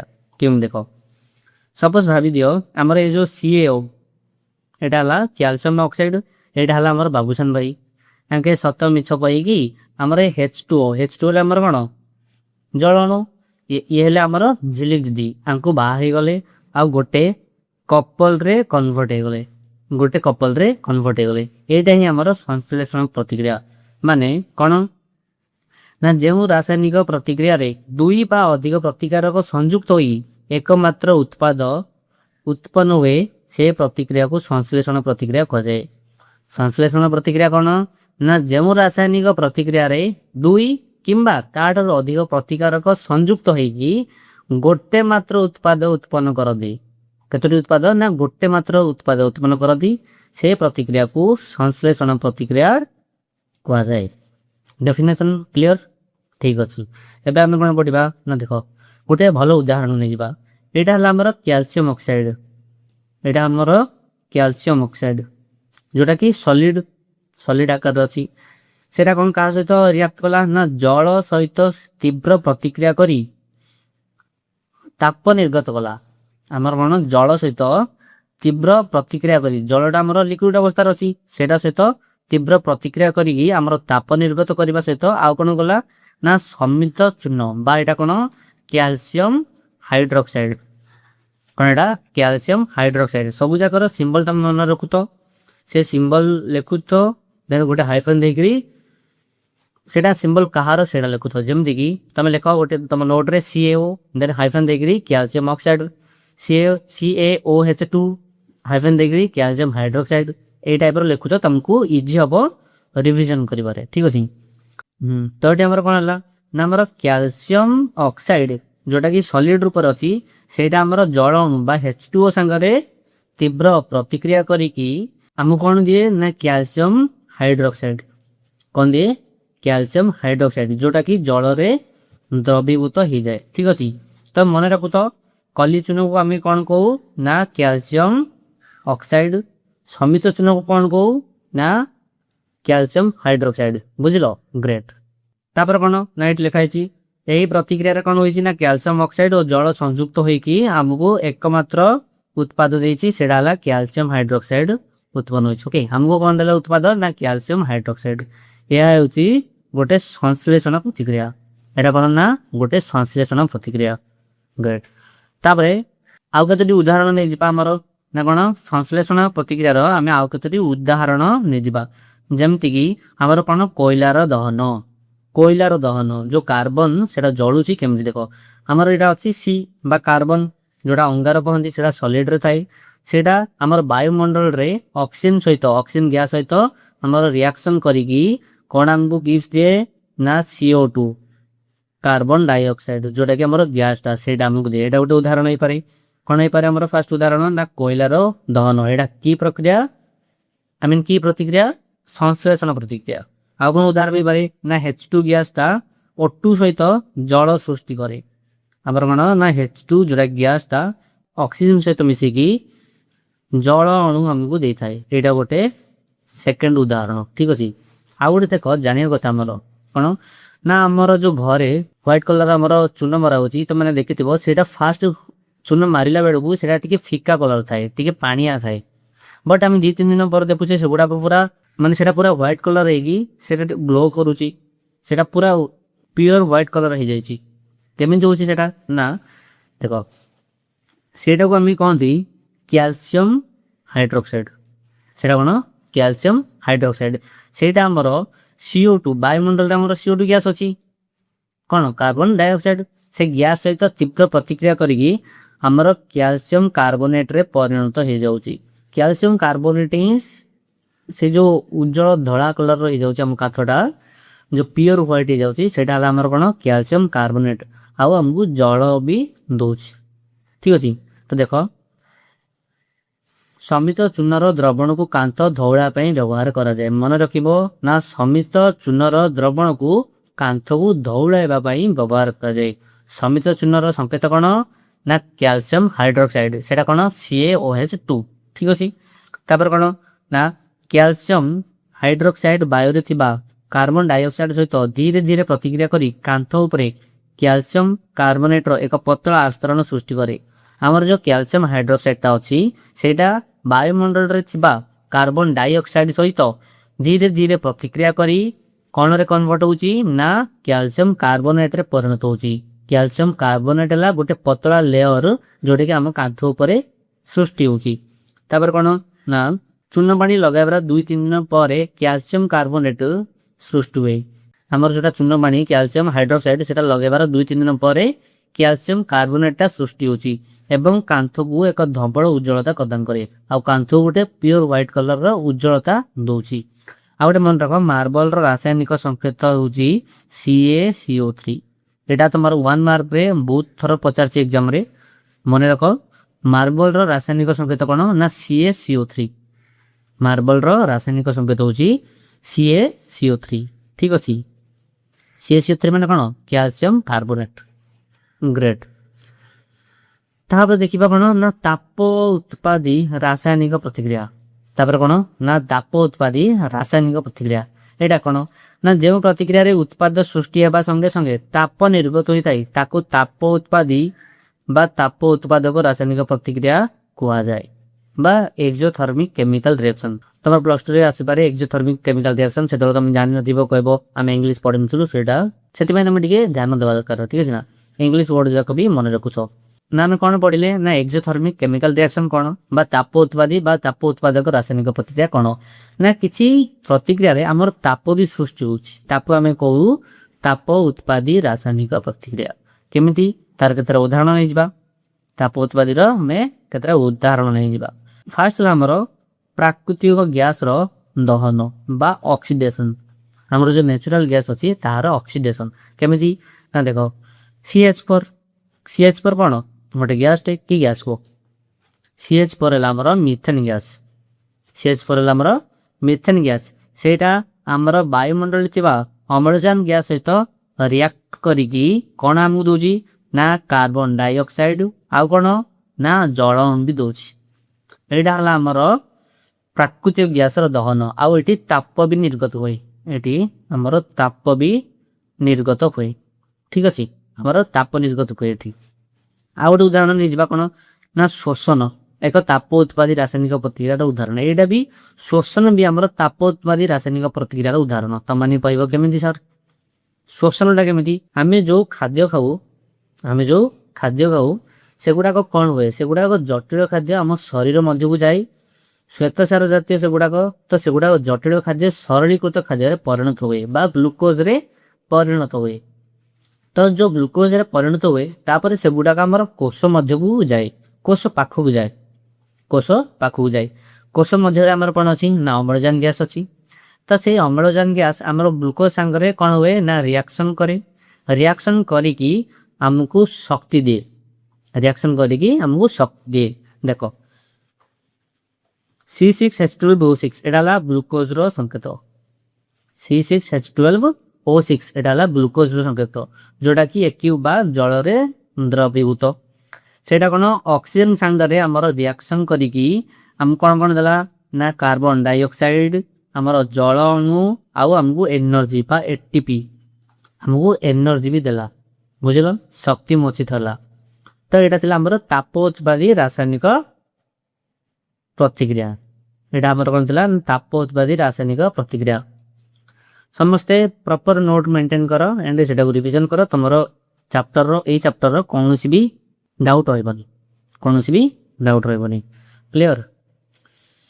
नेक्स्ट है आमर विघटन प्रतिक्रिया आमर कौन विघटन प्रतिक्रिया बा डिकम्पोजिशन रिएक्शन तो यहीटा कौन आम तो देखीदे संश्लेषण प्रतिक्रिया कौन ना आम बाबूशान भाई और जिले दीदी जो बाहर गोटे कपल तैयारी गले बट बाहागर पर जिले दीदी आम जानीदे जे बाबूशान भाई आमको धोखा देदेले मिछ कहीकि मत बड़ बड़ स्वप्न देखिकी बाहगले मिछ कहीकि बड़ बड़ स्वप्न देखिकी मत बाहगले से जेहेतु यहाँ जानीदे घृणा करने को स्टार्ट कले एंड झिली दीदी आमर बाबूशान भाई को छाड़ी चली गले जमी गोटे कपल तैयारी होते सेमि आउे दिज अलग अलग हो गले डिवोर्स फाइल कले दिज अलग अलग हो गले सेटा ही आमर विघटन प्रतिक्रिया कौन पढ़ा ना गोटे मात्र प्रतिकारक विघटित होई किछि सरलतर उत्पाद सृष्टि होइछि देखो किछि प्रतिकारक मिसिकी दुई बा अधिक प्रतिकारक मिसिकी जते बेले गोटे होउछि गोटे उत्पाद रे परिणत होउछि सेटा को हमें कहंती संश्लेषण प्रतिक्रिया ठीक तार उल्टाटा जते बेले गोटे प्रतिकारक ही भांगी की दुई बा अधिक सरलतर उत्पादन परिणत हो जाउची सेटा हमर विघटन प्रतिक्रिया। एबे हमर बाबूसान भाई आ झिल्ली दीदी अलग हो गले ग्रेट सेटा ही हमर कोन ना विघटन प्रतिक्रिया सेटा ही हमर विघटन प्रतिक्रिया कोन हेला ना हमर जो CaCO3 जोटा हमर ला कैल्शियम कार्बोनेट सेटा ताकू ताप मिलिबा जगुरु से दीटा पार्ट रे बा दीटा उत्पाद रे भांगी गला कोन कोन ना गोटे ला CaO जोटा ला कैल्शियम ऑक्साइड आ वाला CO2 जोटा ला हमर कार्बन डाइऑक्साइड बुझलो चूर्ण पत्थर माने हमर कोन कैल्शियम कार्बोनेट कली चूर्ण माने हमर कैल्शियम ऑक्साइड आ CO2 माने हमर कार्बन डाइऑक्साइड तो कोन होला ठीक ना ताप प्रयोग हेतु कैल्शियम कार्बोनेट कैल्शियम ऑक्साइड और कार्बन डाइऑक्साइड रे विघटन एक गुरुत्वपूर्ण विघटन प्रतिक्रिया हमर ताप प्रयोग जगु हमर जो कैल्शियम कार्बोनेट ता दुईटी उत्पाद रे भांगी गला कोन कोन ना फास्ट ला हमर कैल्शियम ऑक्साइड आ गोटे कोन ना कार्बन डाइऑक्साइड बुझलो तापर कोन ना यह विभिन्न शिल्प रे प्रयोग करा जाय यह विभिन्न शिल्प रे भी प्रयोग करा जाय कैल्शियम ऑक्साइड को चूर्ण किंबा कली चूर्ण कहा जाए हमर कैल्शियम ऑक्साइड को बा CaO को कली चूर्ण बा कोन कहंती चूर्ण कहंती आ कोन ना या कोडी व्यवहार होय ना यह बहुल व्यवहार रहिछि तन्मध्यतु सीमेंट उत्पादन रे व्यवहार गोटी यार व्यवहार बहुत जगह अछि बट से भीतर अधिक कोडी यूज ना सीमेंट उत्पादन रे ठीक अछि तापर कोन ना ताप प्रयोग द्वारा घटचे विघटन प्रतिक्रिया को तापीय विघटन कहंती जो विघटन प्रतिक्रिया रे हमर ताप यूज होला एई विघटन प्रतिक्रिया हमर ताप यूज होला सेति पई तो हमर कैल्शियम कार्बोनेट ता कैल्शियम ऑक्साइड आ कार्बन डाइऑक्साइड रे परिणत होला ठीक सेमती हमर जो प्रतिक्रिया बा जो विघटन प्रतिक्रिया रे ताप व्यवहार होए तापो तापीय विघटन प्रतिक्रिया पजाए ग्रेट तार केतर उदाहरण देखि देबा फास्ट हमर फेरस सल्फेट रो परिवर्तन कोन हमर ना फेरस सल्फेट रो परिवर्तन एठी कोन होय ना हमर देखो एडा हला हमर फेरस सल्फेट दो दाना दाना क्रिस्टल गुडा को एक गुडा को हला हमर फेरस सल्फेट तो एठू हमें आकु जते बेले ताप दोचे बा आकु उत्तप्त करछे तार स्फटिक गुडी को बा जो तार क्रिस्टल गुडा को तार रंग परिवर्तन कर दियंती एगुडा को बे देखो ग्रीन अछि तो जते बेले हमें ताप देबा से कौन हुए ना तार रंग परिवर्तन करिकी एमदी ब्राउन कलर हो जाए एमदी गोटे ब्राउन कलर हो जाए देखो ना फेरस सल्फेट स्फटिक उत्तप्त होले या जल हराए एटा कोन आर जल हरोची एवं स्फटिक गुडीकर रंग बदली जाए जो स्फटिक अछि तार रंग भी बदली जिवो स्फटिक माने क्रिस्टल छोट छोट दाना गुडी को ओके तापर या फेरिक ऑक्साइड और सल्फर डाइऑक्साइड और सल्फर ट्राइऑक्साइड रे विघटित हुए तो फेरस सल्फेट हमर को उत्पाद रे कन्वर्ट हो जाए ना फास्ट है हमर फेरिक ऑक्साइड जोटा कि हमर सॉलिड आउ कोन ना सल्फर डाइऑक्साइड आउ सल्फर ट्राइऑक्साइड आउ सल्फर ट्राइऑक्साइड दुईटी जाक हमर गैस मन रखो सल्फर डाइऑक्साइड आउ सल्फर ट्राइऑक्साइड दुईटी जाक हमर गैस बट फेरिक ऑक्साइड ता हमर सॉलिड बुझलो तो कोन हला ना देखो ए रासायनिक प्रतिक्रिया देखो हमर जेतला फेरस सल्फेट को जोटा कि हमर सॉलिड ठीक अछि सेटा सॉलिड कठिन अवस्था तो फेरस सल्फेट को आमे जेतल ताप देले से कोडारे कन्वर्ट होला ना फेरिक ऑक्साइड रे कन्वर्ट होला आ फेरिक ऑक्साइड होला गोटे सॉलिड बा कठिन अवस्था तार आ कोन ना SO2 बा सल्फर डाइऑक्साइड रे परिणत होला सेटा गोटे गैस ता आ कोन होला ना SO3 सल्फर ट्राइऑक्साइड सेटा कोन सेटा भी गोटे गैस ता बुझलो जेतेबेले फेरस सल्फेट हमर ताप दिया होला फेरस सल्फेट को सेतेबेले से फेरिक ऑक्साइड को कन्वर्ट हेबा सहित हमर को गैस निर्गत होला ना सल्फर डाइऑक्साइड आ सल्फर ट्राइऑक्साइड ठीक अछि आ गोटे उदाहरण देखि देबा कला धड़ा फोटो संक्रांत कोन कला धड़ा फोटो संक्रांत एडी कोन होय देखो एडी लेखा छै कोन AgCl कोन जानछ ना Ag कार संकेत हमर सिल्वर रो संकेत Ag अगेन कहूची सबु मेन इंपोर्टेंट मौलिकर तमे संकेत आ तार जो ताको कौन कुहा जाए बा जेमती सिल्वर रो संकेत Ag गोल्ड रो संकेत Au ए टाइप रो जिंस गुडा मन रखुतो ठीक अछि ना एडी कोन होय ना सिल्वर क्लोराइड सूर्यालोक रे धला रंग रु धूसर रंग रे ପରିଣତ ହୁଏ। ଆମର ଯେଉଁ ସିଲଭର କ୍ଲୋରାଇଡ୍ଟା ଅଛି ତାକୁ ସୂର୍ଯ୍ୟାଲୋକ ଦେଲେ ସେ ତାର ଧଳା ରଙ୍ଗରୁ ଧୂସର ରଙ୍ଗ ବା ଗ୍ରେ କଲରରେ ପରିଣତ ହୁଏ। ଆଉ କ'ଣ ହୁଏ ନା ସୂର୍ଯ୍ୟାଲୋକରେ ସିଲଭର କ୍ଲୋରାଇଡ୍ର ବିଘଟନ ଘଟି ସିଲଭର ଓ କ୍ଲୋରିନ୍ ଉତ୍ପନ୍ନ ହେଉଥିବା ଯୋଗୁଁ ଏପରି ହୋଇଛି। ଆମର ଯେଉଁ ସିଲଭର କ୍ଲୋରାଇଡ୍ ଅଛି ତାକୁ ସୂର୍ଯ୍ୟାଲୋକ ଦେଲେ ସେ କେଉଁ କେଉଁ ଉତ୍ପାଦରେ କନଭର୍ଟ ହେବ? ସିଲଭର ଆଉ ହେଲା କ୍ଲୋରିନ୍। କ'ଣ କ'ଣ? ଫାର୍ଷ୍ଟ ହେଲା ସିଲଭର ଆଉ ଗୋଟେ କ୍ଲୋରିନ୍। ଯେତେବେଳେ ଆମେ ସିଲଭର କ୍ଲୋରାଇଡ୍କୁ ସୂର୍ଯ୍ୟାଲୋକ ଦେଉଛେ ସେ କ'ଣ ହେଉଛି ନା ଧଳା ରଙ୍ଗରୁ ଧୂସର ରଙ୍ଗ ବା ଗ୍ରେ କଲର୍ରେ କନଭର୍ଟ ହେଉଛି। ଆଉ କ'ଣ କ'ଣ ଅଲଗା ଅଲଗା ହେଇଯାଉଛି ନା ସିଲଭର ଆଉ କ୍ଲୋରିନ୍ ଅଲଗା ଅଲଗା ହେଇଯାଉଛି। ତାପରେ କ'ଣ ଆଉ ଗୋଟେ ଉଦାହରଣ ଏଇଟା ଦେଖିପାରିବା ଯେ ଆମର AgBr ଏଇଟା କ'ଣ ନା ସିଲଭର ବ୍ରୋମାଇଡ୍ ସୂର୍ଯ୍ୟାଲୋକ ଦେଲେ ଆମର ସିଲଭର ସହିତ ବ୍ରୋମିନ୍ ଏଇଟାର ବି କନଭର୍ଟ ହେଇଯାଉଛି। ଦେଖ ଉପର ରାସାୟନିକ ପ୍ରତିକ୍ରିୟା ଗୁଡ଼ିକୁ କଳାଧଳା ଫଟୋ ସଂକ୍ରାନ୍ତ କାର୍ଯ୍ୟ ବା ଫଟୋଗ୍ରାଫିରେ ବ୍ୟବହାର କରାଯାଏ। ଏହି ଯେଉଁ ଆମେ ରାସାୟନିକ ପ୍ରତିକ୍ରିୟାଟା ଦେଖିଲେ ଏଇଟା କେଉଁଠି ବ୍ୟବହାର କରାଯାଏ ନା ଆମର ଏଇଟା କଳାଧଳା ଫଟୋ ସଂକ୍ରାନ୍ତ ବା ଫଟୋଗ୍ରାଫିରେ ବ୍ୟବହାର କରାଯାଏ। ବୁଝିଲ?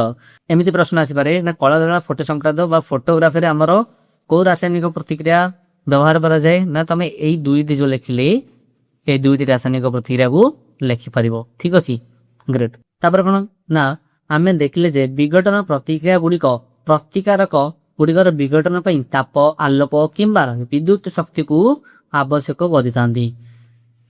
ଆମେ ଦେଖିଲେ ବିଘଟନ ପ୍ରତିକ୍ରିୟାରେ କ'ଣ ହୁଏ ନା ବିଘଟନ ପ୍ରତିକ୍ରିୟାରେ ପ୍ରତିକାରକ ବିଘଟିତ ହେବା ପାଇଁ ତାପ କିମ୍ବା ଆଲୋକ କିମ୍ବା ବିଦ୍ୟୁତ ଶକ୍ତିକୁ ବ୍ୟବହାର କରନ୍ତି। ତାପରେ ହେଲା ଯେଉଁ ସବୁ ପ୍ରତିକ୍ରିୟାରେ ଶକ୍ତି ଶୋଷିତ ହୋଇଥାଏ ଯେଉଁ ପ୍ରତିକ୍ରିୟାରେ ଶକ୍ତି ଶୋଷିତ ହୋଇଥାଏ ସେଗୁଡ଼ିକୁ ତାପ ଶୋଷୀ ବା ତାପଗ୍ରାହୀ ରାସାୟନିକ ପ୍ରତିକ୍ରିୟା କୁହାଯାଏ। ତା କ'ଣ କୁହାଯାଏ ନା ତାପ ଶୋଷୀ ବା ତାପଗ୍ରାହୀ ରାସାୟନିକ ପ୍ରତିକ୍ରିୟା କୁହାଯାଏ। ଏଗେନ୍ କହୁଛି ଆମେ କ'ଣ ଦେଖିଲେ ନା ବିଘଟନ ପ୍ରତିକ୍ରିୟାରେ ଉତ୍ପାଦକୁ କନଭର୍ଟ ହେବା ପାଇଁ ଆଲୋକ ବିଦ୍ୟୁତ କିମ୍ବା ତାପର ଆବଶ୍ୟକତା ବଢ଼ିଲା। ସେଥିପାଇଁ ଆମେ କହିଲେ ଯେଉଁ ସବୁ ପ୍ରତିକ୍ରିୟାରେ ଶକ୍ତି ଶୋଷିତ ହୋଇଥାଏ ସେଗୁଡ଼ିକୁ ତାପ ଶୋଷୀ ବା ତାପଗ୍ରାହୀ ରାସାୟନିକ ପ୍ରତିକ୍ରିୟା କୁହାଯାଏ। ଗ୍ରେଟ୍। ଠିକ୍ ଅଛି। ତ ଆମେ ବି କ'ଣ ଶିଖିଲେ ନା ସଂଶ୍ଳେଷଣ ପ୍ରତିକ୍ରିୟା ଯେଉଁଠି ଦୁଇଟି ପ୍ରତିକାରକରୁ ଗୋଟିଏ ଉତ୍ପାଦ ଉତ୍ପନ୍ନ ହୁଏ। ବିଘଟନ ପ୍ରତିକ୍ରିୟାରେ କ'ଣ ହୁଏ ନା ଗୋଟିଏ ପ୍ରତିକାରକରୁ ଦୁଇଟି ଉତ୍ପାଦ କିମ୍ବା ତାଠାରୁ ଅଧିକ ଉତ୍ପାଦ ଉତ୍ପନ୍ନ ହୁଏ। କିନ୍ତୁ ବିସ୍ଥାପନ ପ୍ରତିକ୍ରିୟା ସମ୍ପୂର୍ଣ୍ଣ ଅଲଗା।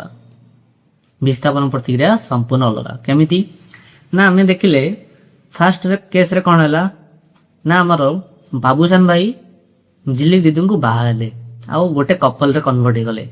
ଦେନ୍ ସେକେଣ୍ଡ ଷ୍ଟେପ୍ରେ କ'ଣ କଲେ ଯେଉଁଟାକି ଆମର ବିଘଟନ ପ୍ରତିକ୍ରିୟା ଥିଲା ସେଇ ବିଘଟନ ପ୍ରତିକ୍ରିୟାରେ ଯେତେବେଳେ ଝିଲିକ ଦିଦି ଜାଣିଦେଲେ ବାବୁସାନ ଭାଇ ମୋତେ ଧୋକା ଦେଲେ ତାପରେ ତାଙ୍କେ ଜଣ ଆଉଥରେ ପୁଣି ଡିଭୋର୍ସ ଫାଇଲ୍ କରିକି ଅଲଗା ହେଇଗଲେ। ଅଲଗା ହେଲା ପରେ ଝିଲିକ ଦିଦି ଭାବିଲେ ଏବେ ମୁଁ କ'ଣ କରିବି ମୋତେ କିଛି ନୂଆ କାମ ତ ଦରକାର। ତ ସେଥିପାଇଁ ଏଣ୍ଟ୍ରି ମାରୁଛନ୍ତି ଆମର ଏବେ ଅନୁଭବ ଭାଇ। ଅନୁଭବ ଭାଇ କିଏ ନା ଆମର ଦେଖ ଏଇ ଯେଉଁ ହଟ୍ଟା ଗୋଟା ମଣିଷ ହେଲେ ଆମର ଅନୁଭବ ଭାଇ। ଏ ରେଡ୍ କଲର୍ ମଣିଷଟି ଆମର ଅନୁଭବ ଭାଇ। ଆଙ୍କେ କ'ଣ କହିଲେ ଝିଲିକ ଦିଦିଙ୍କୁ କହିଲେ ଚାଲ ତମକୁ ନେଇକି ମୁଁ ଜଗା ହାତରେ ପଘା ଫିଲ୍ମ କରିବି ତମକୁ ନେଇକି ମୁଁ ଜଗା ହାତରେ ପଘା ଫିଲ୍ମ କରିବି। କିନ୍ତୁ ଏଠି ବାବୁସାନ ଭାଇ ଭାବିଲେ ଆଚ୍ଛା ମୁଁ ତ ଆଙ୍କୁ ସୁପର ମିଛ ଫିଲ୍ମ ପାଇଁ ଆଣିଥିଲି କିନ୍ତୁ ଅନୁଭବ ଭାଇ ଆସିକି ଆମ ଝିଲିକ ଦିଦିଙ୍କୁ ନେଇଯାଉଛନ୍ତି ଜଗା ହାତରେ ପଘା କରିବାକୁ। ସେତେବେଳେ ବାବୁସାନ ଭାଇ ଆମର ଏକଲା ପଡ଼ିଗଲେ। ବୁଝିଲ? ଦେଖ ଏଗେନ୍ କହୁଛି ଆମର ଆଙ୍କେ ଥିଲେ କ'ଣ ନା ବାବୁସାନ ଭାଇ ଆଙ୍କେ ଥିଲେ ଆମର ଝିଲିକ ଦିଦି। ତାଙ୍କେ ଥିଲେ ମିଶିକି ଗୋଟେ କମ୍ପାଉଣ୍ଡ ହେଇକି ଥିଲେ ଗୋଟେ ଯୋଡ଼ି ହେଇକି ଥିଲେ। ବଟ୍ ଆମର ଏକ୍ସଟ୍ରା ଗୋଟେ ମୋର ରିଆକ୍ଟିଭ ବା ଅଧିକ କ୍ରିୟାଶୀଳ ବା ଅଧିକ ଶକ୍ତିଶାଳୀ ପାୱାରଫୁଲ ଭାଇଜାନ ଆସିଲେ କିଏ ନା ଅନୁଭବ ଭାଇ ଆସିଲେ।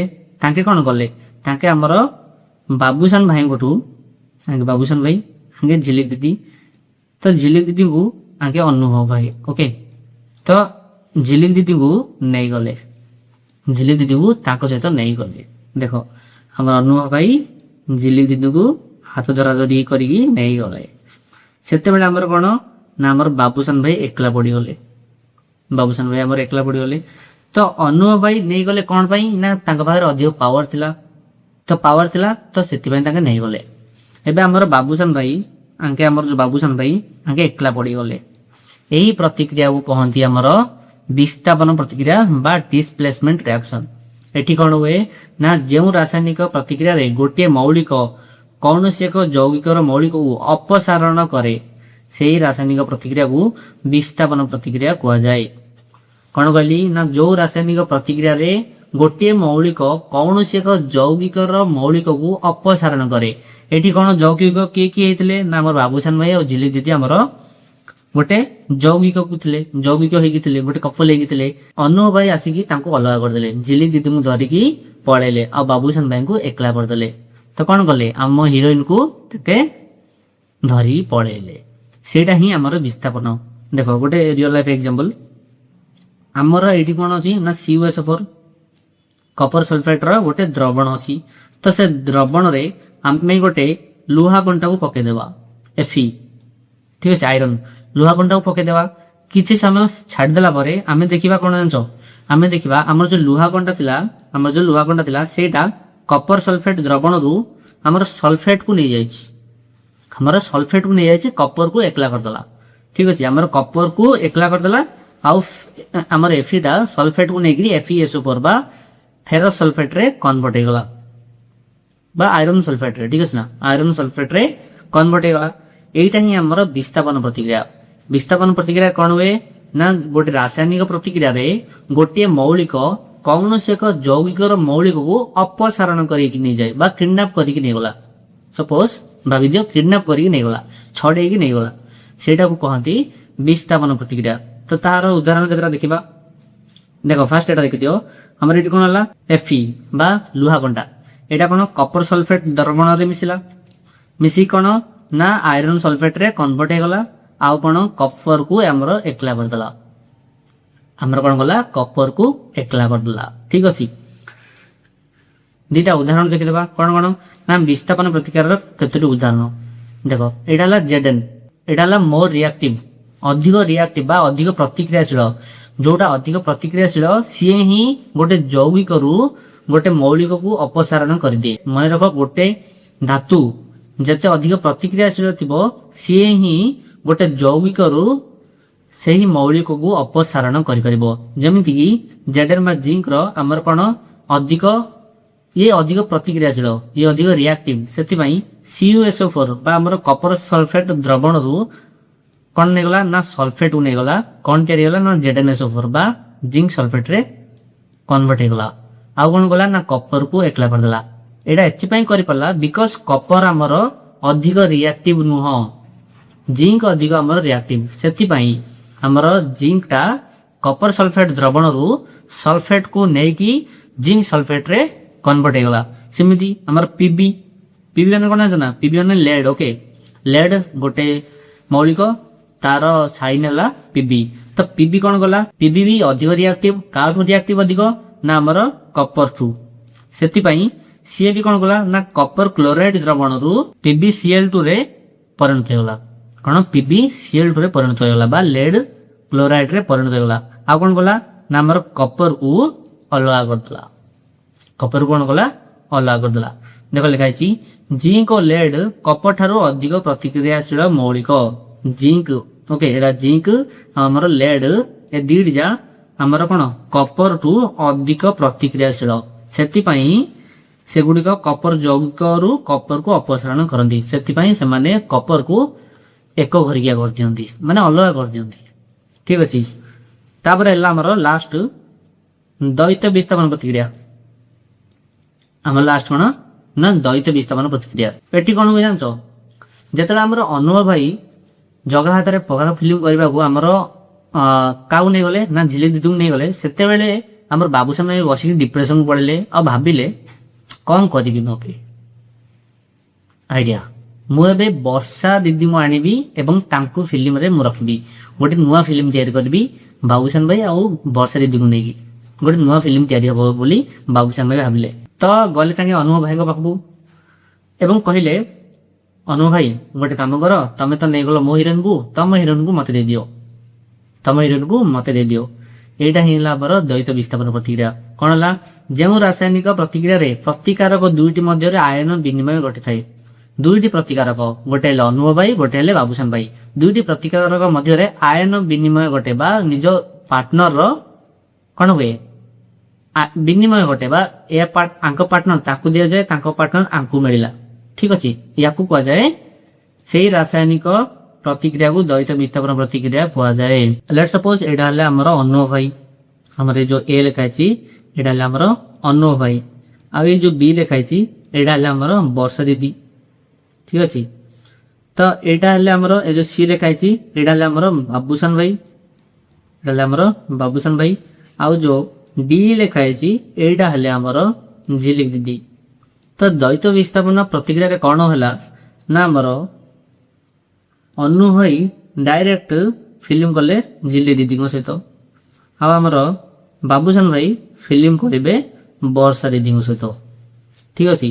आमर एटा हला अनु भाई दीटा हला झिली दीदी आंके दी जन मिसिकी गोटे फिल्म करेंगे। तापर सी हेले आमर बाबूसान भाई बी हेले आमर वर्षा दीदी आंके मिसिकी आंके भी गोटे फिल्म करेंगे बुझल आंके भी मिसिकी गोटे फिल्म करेंगे। तो द्वैत विस्थापन प्रतिक्रिया रे कौन हुए ना जो रासायनिक प्रतिक्रिया रे देख जो रासायनिक प्रतिक्रिया रे प्रतिकारक दुईटी मध्य आयन विनिमय घटी थाए आयन विनिमय घटी थाए इट मीन्स हला गोटे प्रतिकारक पाखरे दुई प्रकार आयन थाए गोटे हला काटायन गोटे हला आनायन आउ गोटे प्रतिकारक पाखरे से दुईटा थाए गोटे हला आनायन गोटे हला काटायन। तो से दुईटी आनायन काटायन आउ दुईटी आनायन काटायन मिसिकी कौन उत्पन्न करती ना आयन या काटायन संगे मिसे या आनायन या काटायन संगे मिसे ए एंड सी आर काटायन्स एटा हला पॉजिटिव आयन आम जाने काटायन माने पॉजिटिव आयन्स आनायन माने नेगेटिव आयन्स ठीक है ना। बी एंड डी आर आनायन आम जानी आनायन माने कौन नेगेटिव चार्ज से काटायन माने पॉजिटिव चार्ज। तो कौन है तो जो रासायनिक प्रतिक्रिया रे प्रतिकारक दुईटी मध्य आयन विनिमय घटी थाए से रासायनिक प्रतिक्रिया को द्वैत विस्थापन प्रतिक्रिया कह जाए इंग्लिश रे पजे कौन ना डबल डिस्प्लेसमेंट रिएक्शन बुझल ग्रेट। जो रासायनिक प्रतिक्रिया रे प्रतिकारक दुईटी मध्य विनिमय घटी थाए कार विनिमय घटी थाए ना आयन रो आयन या काटायन पाकु जाए या काटायन या आनायन पाकु जाए ठीक अच्छे ग्रेट। गोटे भल उदाहरण देखीदबा कौन ना आम गोटे परीक्षा नली ना आम कौन ना ना गोटे परीक्षा नली ना ये परीक्षा नली रे आम दुईटी द्रवण मिसेबा दुईटी द्रवण मिसेबा फास्ट द्रवण है आमर सोडियम सल्फेट कौन आमर सोडियम सल्फेट आ कौन गोटे द्रवण ना आमर बेरिलियम क्लोराइड बा BaCl2 आम दीटा द्रवण गोटे ट्यूब बा गोटे परीक्षा नली रे रखिबा ओके। तो किसी समय पर आम कौन देखिबा ना आम गोटे ट्यूब रे जो रखीचे आम जो ये परीक्षा नली रे आम कौन रखीचे ना दुईटी द्रवण मिसेचे कौन कौन ना सोडियम सल्फेट आउ बेरिलियम क्लोराइड से दुईटा मिसिकी किसी तले अवक्षेप रखीदे धला कलर किसी अवक्षेप रहीगला देख ये किसी अवक्षेप रहीगला आउ किसी आमर जल रहीगला एति जल फास्ट देख आम दीटा गोटे परीक्षा नली रे आम दुईटी द्रवण ने फास्ट ने आम कौन सोडियम सल्फेट बा Na2SO4 ने आउ गोटे कौन ने ना बेरिलियम क्लोराइड जोटा को आम BaCl2 कहू।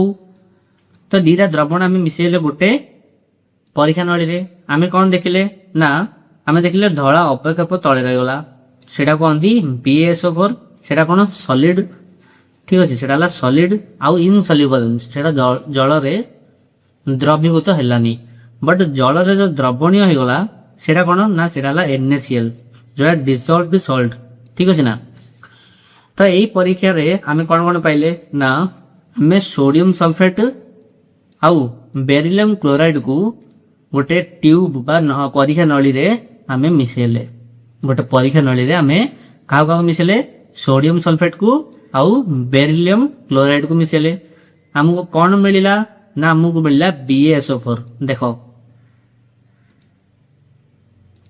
देखो ये कौन लिखाई ये लिखाई BaCl2 ये लिखाई Ba बा बेरियम एटा बेरियम आमर Na2SO4 SO4 को नहीं गला तैयारी कौन करदेला ना बेरियम सल्फेट ठीक सेमती आमर एटी Na2SO4 Na2SO4 आमर Na बा सोडियम को नहीं एटी कौन नेला ନା Cl2 थिला बा क्लोराइड एट नेगरी हमरो तयारी कर देला 2NaCl कोन तयारी कर देला 2NaCl बा सोडियम क्लोराइड।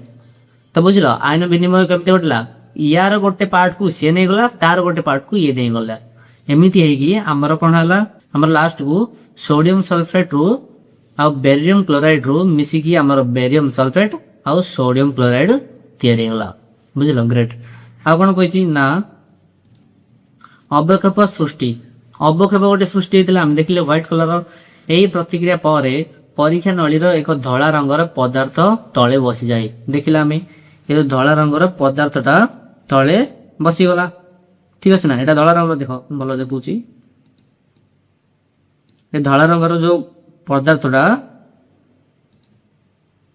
धळा रंगर पदार्थटी तळे बसी गला आ एटा सॉलिड हे गला इनसॉल्युबल भी हे गला बा जल रे द्रवीभूत हेलानी तापर कोन तापरे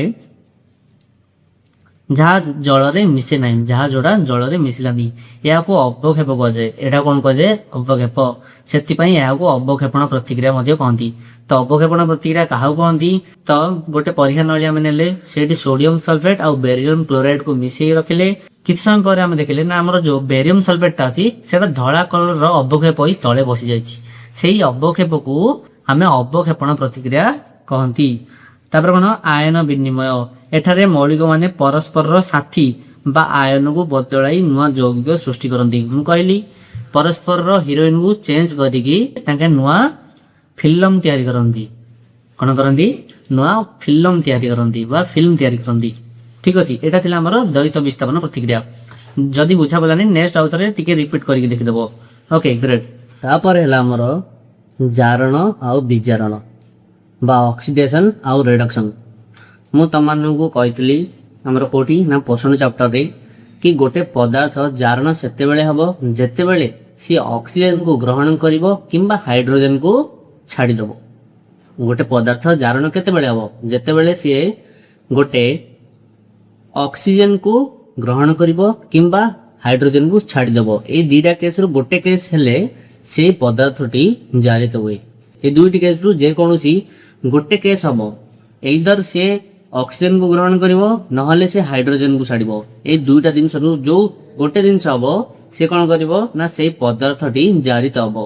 आ विजारण कोन ना विजारण तार उल्टा कोन ना जे कोनोसी पदार्थ हाइड्रोजन को ग्रहण करिवो किंबा ऑक्सीजन को छाड़िबो ए दुईटा केस रो जे कोनोसी गोटे हेले से पदार्थटी विजारित हबो ठीक अछि। देखो कोन कहली देखो कौनसी पदार्थ जेतेबेले ऑक्सीजन सहित युक्त हुए कौनसी पदार्थ जेतेबेले ऑक्सीजन सहित युक्त होउची किंबा हाइड्रोजन हराई दे किंबा हाइड्रोजन को हराई दिए सही प्रक्रिया को जारण कहा जाए। तो जारण रो डेफिनेशन मन रहिला ना कोन ना कौनसी पदार्थ जेतेबेले ऑक्सीजन सहित युक्त हुए किंबा हाइड्रोजन को हराई दिए सही प्रक्रिया को जारण कहा जाए। विजारण कौन विजारण तार समान उल्टाटा कौन ना कौन सी पदार्थ जेते बेले ऑक्सीजन को हराई दे आमर जारण रे कौन होतिला ना ऑक्सीजन को मिसौतिला आमर जारण रे ऑक्सीजन को ग्रहण करतिला बट विजारण रे ऑक्सीजन को हराई दउची किंबा हाइड्रोजन को ग्रहण करे किंबा हाइड्रोजन को ग्रहण करे से प्रक्रिया को विजारण कहा जाए। बुझलो कंप्लीट क्लियर। देखो जारण रे कौन हुए ना गोटे पदार्थ ऑक्सीजन को ग्रहण करिवो किंबा हाइड्रोजन को छाड़िबो सेते बेले ताकू जारण कहा जाए से प्रक्रिया को। विजारण का हुआ जे ना विजारण रे गोटे पदार्थ ऑक्सीजन को छाड़ी दबो हाइड्रोजन को ग्रहण कर दबो से प्रक्रिया को विजारण कहा जाए। जब गोटे उदाहरण नेबा आमे गोटे वर्ण नेबा से ऊपरे गोटे छोट कप रखिकी आमे सेठी किछि कपर गुंड रखिबा किछि कपर रो गुंड रखिबा तापरे आमे सेटा को उत्तप्त करिबा सेटा को निया लगे देबा लगेले कोन हबो ना हमर कोन अछि ना वायुमंडल रे एमिति केते सारा हमर कोन अछि ऑक्सीजन अछि वायुमंडल रे हमर ऑक्सीजन अछि। कपर गुंडटी कोन करिवो ना वायुमंडल रे थिबा ऑक्सीजन को ग्रहण करिवो केते बेले ग्रहण करिवो ना जेते बेले ताकू ताप देले बा सेते बेले से उत्तप्त हुए ठीक अछि। देखो कपरटा हमर ବାୟୁମଣ୍ଡଳରେ ଥିବା ଅକ୍ସିଜେନ ସହିତ ପ୍ରତିକ୍ରିୟା କଲା। କେମିତି ପ୍ରତିକ୍ରିୟା କଲା ନା ଆମେ ତାକୁ ତାପ ଦେଲେ। କପରଟା ଅକ୍ସିଜେନ ସହିତ ତାପ ଦେବା ଯୋଗୁଁ ପ୍ରତିକ୍ରିୟା କଲା ଆଉ କନଭର୍ଟ ହେଇଗଲା କପର ଅକ୍ସାଇଡରେ। ତ ଏଠି କଣ ହେଲା ଦେଖ, କପର ଏକଲା ଥିଲା, ସେ କାହାକୁ ଗ୍ରହଣ କଲା ନା ଅକ୍ସିଜେନକୁ ଗ୍ରହଣ କରି କପର ଅକ୍ସାଇଡରେ କନଭର୍ଟ ହେଇଗଲା। ତ ଯେହେତୁ ସିଏ କପର ଅକ୍ସାଇଡରେ କନଭର୍ଟ ହେଇଗଲା, ସିଏ ଅକ୍ସିଜେନକୁ ଗ୍ରହଣ କଲା। ଅକ୍ସିଜେନକୁ ଗ୍ରହଣ କରିଲା ପରେ ହିଁ ତ ସେ କପର ଅକ୍ସାଇଡରେ ପରିଣତ ହବ ନା। ବାସ୍, ଯେତେବେଳେ ଗୋଟେ କପର ଅକ୍ସିଜେନକୁ ଗ୍ରହଣ କରିକି କପର ଅକ୍ସାଇଡରେ ପରିଣତ ହେଲା, ତାକୁ ଆମେ କହିବା କପର ଅକ୍ସାଇଡରୁ କପରର ଜାରଣ। ବୁଝିଲ? ତ ଆମେ କହିପାରିବା ଯେ କପରଟି ଜାରିତ ହେଲା ବିକଜ ଅଫ, କାହିଁକି ନା ସିଏ କାହାକୁ ଗ୍ରହଣ କଲା ନା ଅକ୍ସିଜେନକୁ ଗ୍ରହଣ କଲା।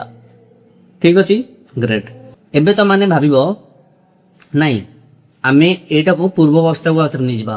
ଏଇଟାକୁ ଆମେ ଯେମିତି କପର ଆଉ ଅକ୍ସିଜେନ ଅଲଗା ଅଲଗା ଥିଲେ ସେମିତି କରିଦେବା। ହଁ, ସେମିତି ବି ହବ। କେମିତି ନା ଆମେ ଗୋଟେ ଗ୍ୟାସ୍ ତା ଉପରେ ବୁହାଇବା। ଗୋଟେ ଗ୍ୟାସ୍ ଅଛି, ତା ଉପରେ ବୁହାଇବା। କଣ ସେ ଗ୍ୟାସଟା? ସେ ଗ୍ୟାସଟି ହେଲା ଓନ୍ଲି ୱାନ୍ ହୁ ନିଡ୍ସ नो इंट्रोडक्शन, हाइड्रोजन। कौन है से गैसटा ना से गैसटा ला हाइड्रोजन।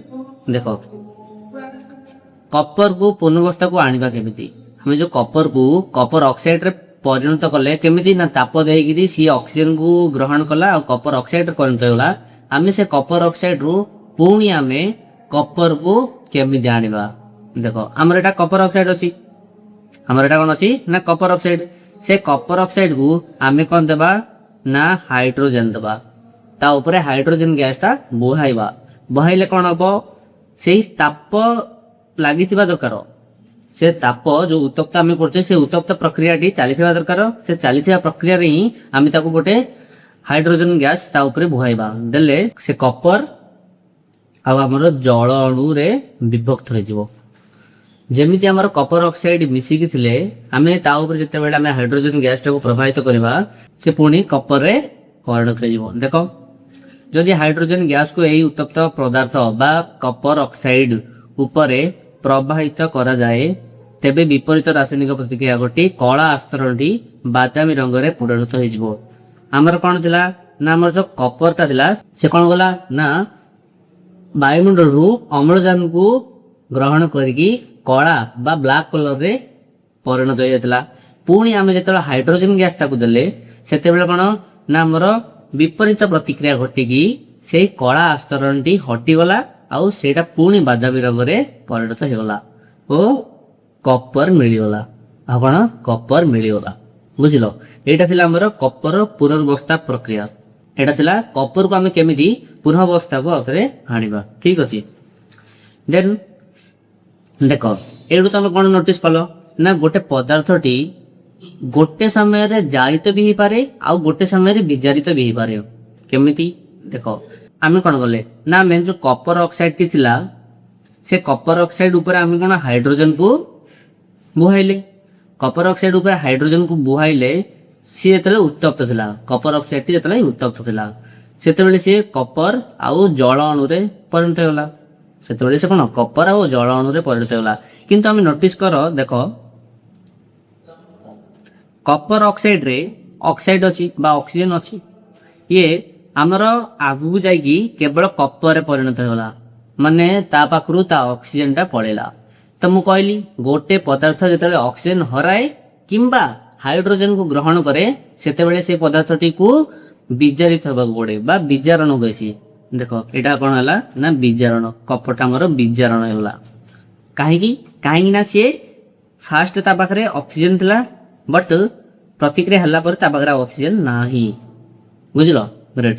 ठीक सेमिति आमे जेतळ से कपर ऑक्साइड पदार्थ उपरे हाइड्रोजन गैस टी को प्रवाहित कले बा बुहाइले सेते बेले सीए हमर कोन ना ऑक्सीजन को धरिकी हमर जल अणु रे परिणत होला। एगेन मु कहितली जो पदार्थटी ऑक्सीजन को ग्रहण करे ताकू कोन कहा जाए ना ताकू जारण हला बोली कहा जाए। ता कोन कहा जाए ना ताकू जारण हला बोली कहा जाए। तो आमे एटू कहि परिबा जे कपर ऑक्साइड टी विजारण हेकी कपर रे परिणत होला आ हमरो हाइड्रोजन टी जारण हेकी जल अणुरे परिणत होगा बिकज ऑफ सी ऑक्सीजन को आक्वायर कला बा ऑक्सीजन को ता पाखु आनीदेला ठीक अच्छे ग्रेट सेमती आउ दुसरा उदाहरण देखिदेबा देख ये आमर कौन अच्छी ना जेडेनो जिंक ऑक्साइड अच्छी तो जिंक ऑक्साइड आमर कार्बन सागरे रिएक्शन करिकी जेडेन आउ कार्बन ऑक्साइड रे परिणत होगा बुझल जिंक ऑक्साइड टा आमर कार्बन सागरे प्रतिक्रिया करिकी जिंक आउ कार्बन ऑक्साइड रे परिणत होगा एठी कोन हला ना आमर जिंक ऑक्साइड रो बीजारण घटला केमिति आमे जानले काइना बे देखो जिंक ऑक्साइड रे एबे ऑक्सीजन अच्छी बट प्रतिक्रिया हैला परे ता पाखरे आउ ऑक्सीजन नाही जेहेतु ता पाखरे ऑक्सीजन नाही जेहेतु सी ऑक्सीजन को हरे देला सेति पई से कोन हला ना सेति पई से बीजारण होइला किंतु अन्य पक्षरे आम पाखरे जो कार्बन दा थिला सी प्रतिक्रिया परे ऑक्सीजन धरिकी कार्बन ऑक्साइड रे परिणत होला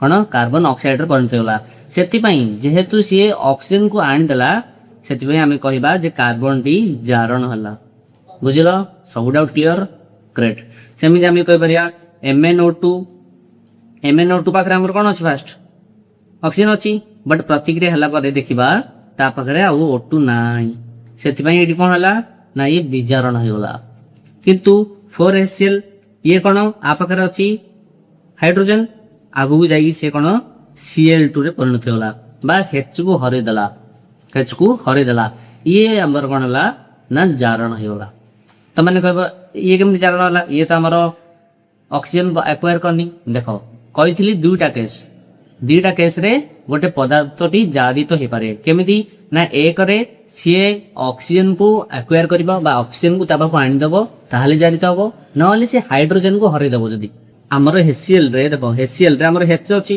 बा हाइड्रोजन अछि तो से कोन हला प्रतिक्रिया परे Cl2 रे कन्वर्ट होला बा H तारु अलग होला क्लोरीन रो H कोन बा हाइड्रोजन अलग होला तो जेहेतु सी हाइड्रोजन को हरे देला तो सी कोन हला जारित होला जानियो कथा तो कोन हे बारे ना एटू को जाय पारे देखो कार्बन CO2 जारित होईची हमर ए प्रतिक्रिया रे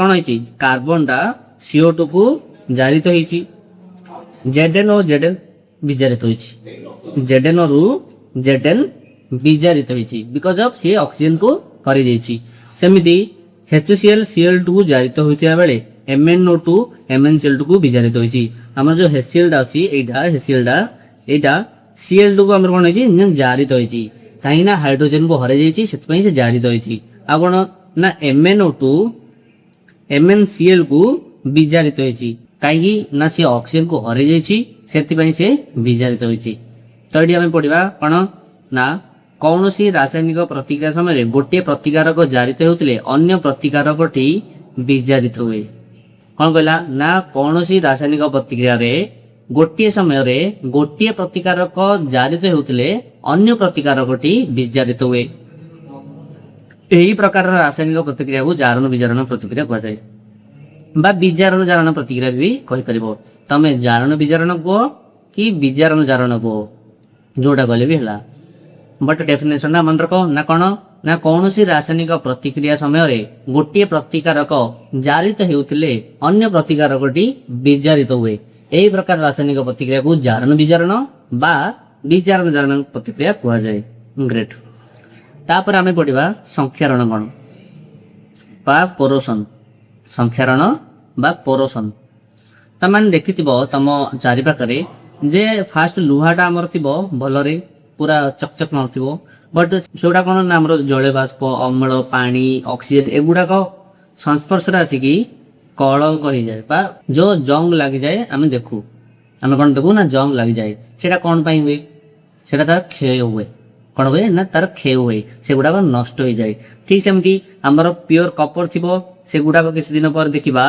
हमर ग्रीन कलर रो गोटे आस्तरण बा गोटे लेयर ते ता ऊपर पड़ी जाउछि सेमती आमे सिल्वर बा रूपा जोटा पिंदु सेटा भी किछ दिन पर कळा हो जाए सेटा भी किछ दिन पर कळा हो जाए एगुडा को जो होछि एगुडा को धातुर क्षय होछि एई धातुर क्षय को आमे कहू संख्यारण बा क्रम क्षय इंग्लिश रे को कोरोशन कह जाए ठीक अछि देखो जते बेले एक धातु ताकू घेरी रहितिबा उपादान गुडी को जेमिति कि जले बाष्प आउ अम्ल इत्यादि सहित रासायनिक प्रतिक्रिया करे कौन ना गोटे धातु जेतेबेले ताकू घेरी रहिथिबा जलीय बाष्प अम्ल ऑक्सीजन एगुड़ाक सहित रासायनिक प्रतिक्रिया करे सेतेबेले धातुटीर धीरे धीरे क्षय घटे सेतेबेले कौन हुए ना धातुटीर धीरे धीरे धीरे क्षय घटे यही प्रक्रिया को संख्यारण बा क्रमक्षय कहुए यही प्रक्रिया कौन कहुए ना संख्यारण बा क्रमक्षय ग्रेट कौन ना उदाहरण ना सिल्वर उपर पड़ुवा कला स्तरण जोड़ा आम देखिले यहाँ ठीक अच्छे ना आ कौन ना कपर उपर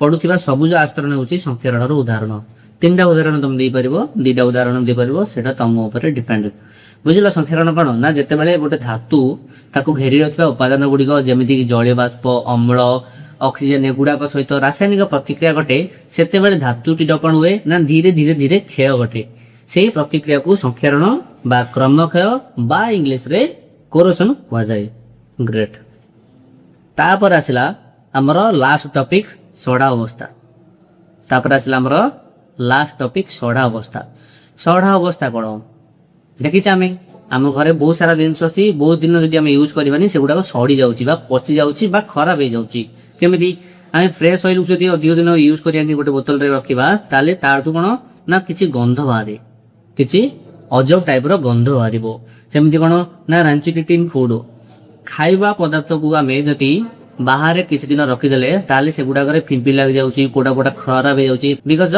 से गुड़ाक बाहर जो वायुमंडल आम बहुत प्रकार गैस अच्छी से गैस संस्पर्श में पड़ जाऊँगी से गुड़ाक खराब हो जाऊँगी तो से गुड़ाक प्रिवेंशन केमती कराए सेगुड़ी को रोकने किसी उपाय भी अच्छी जमीक आम डब्बारे से गुड़ाक टाइट करी पूरा जमी पवन जीवन पूरा टाइट करी रहू देखीच ना नहीं आम घरे पवन न जावाई खाद्य पदार्थ गोटे टिफिन बॉक्स किंबा प्लास्टिक बॉक्स रखी टाइट करदे जमी भर को एयर जापरनी आ कौन ना लो टेम्परेचर आम फ्रिज रखीदू से तापमात्रा कम थी ठंडा रही बहुत सारा अधिक समय पर्यंत से गुड़ाक खाया पदार्थ आमर रही आ कौन ना नाइट्रोजेन पैकेजिंग आमर जो चिप्स खोल थाए आम जो चिप्स खाऊ मार्केट रू से चिप्स को आम चिल्ले गोटे गैस बाहर केवल नाइट्रोजेन गैस ही से भर को दि जाए देख बहुत दिन धरी रही चर्बी और तेल वायु संस्पर्श आसी जारी हो जाए कौन बहुत दिन धरिकी रही चर्बी तेल जातीय खाद्य से गुड़ाक वायु संस्पर्श आसिकी जारी हो जाए ऑक्सीडेशन हो जाए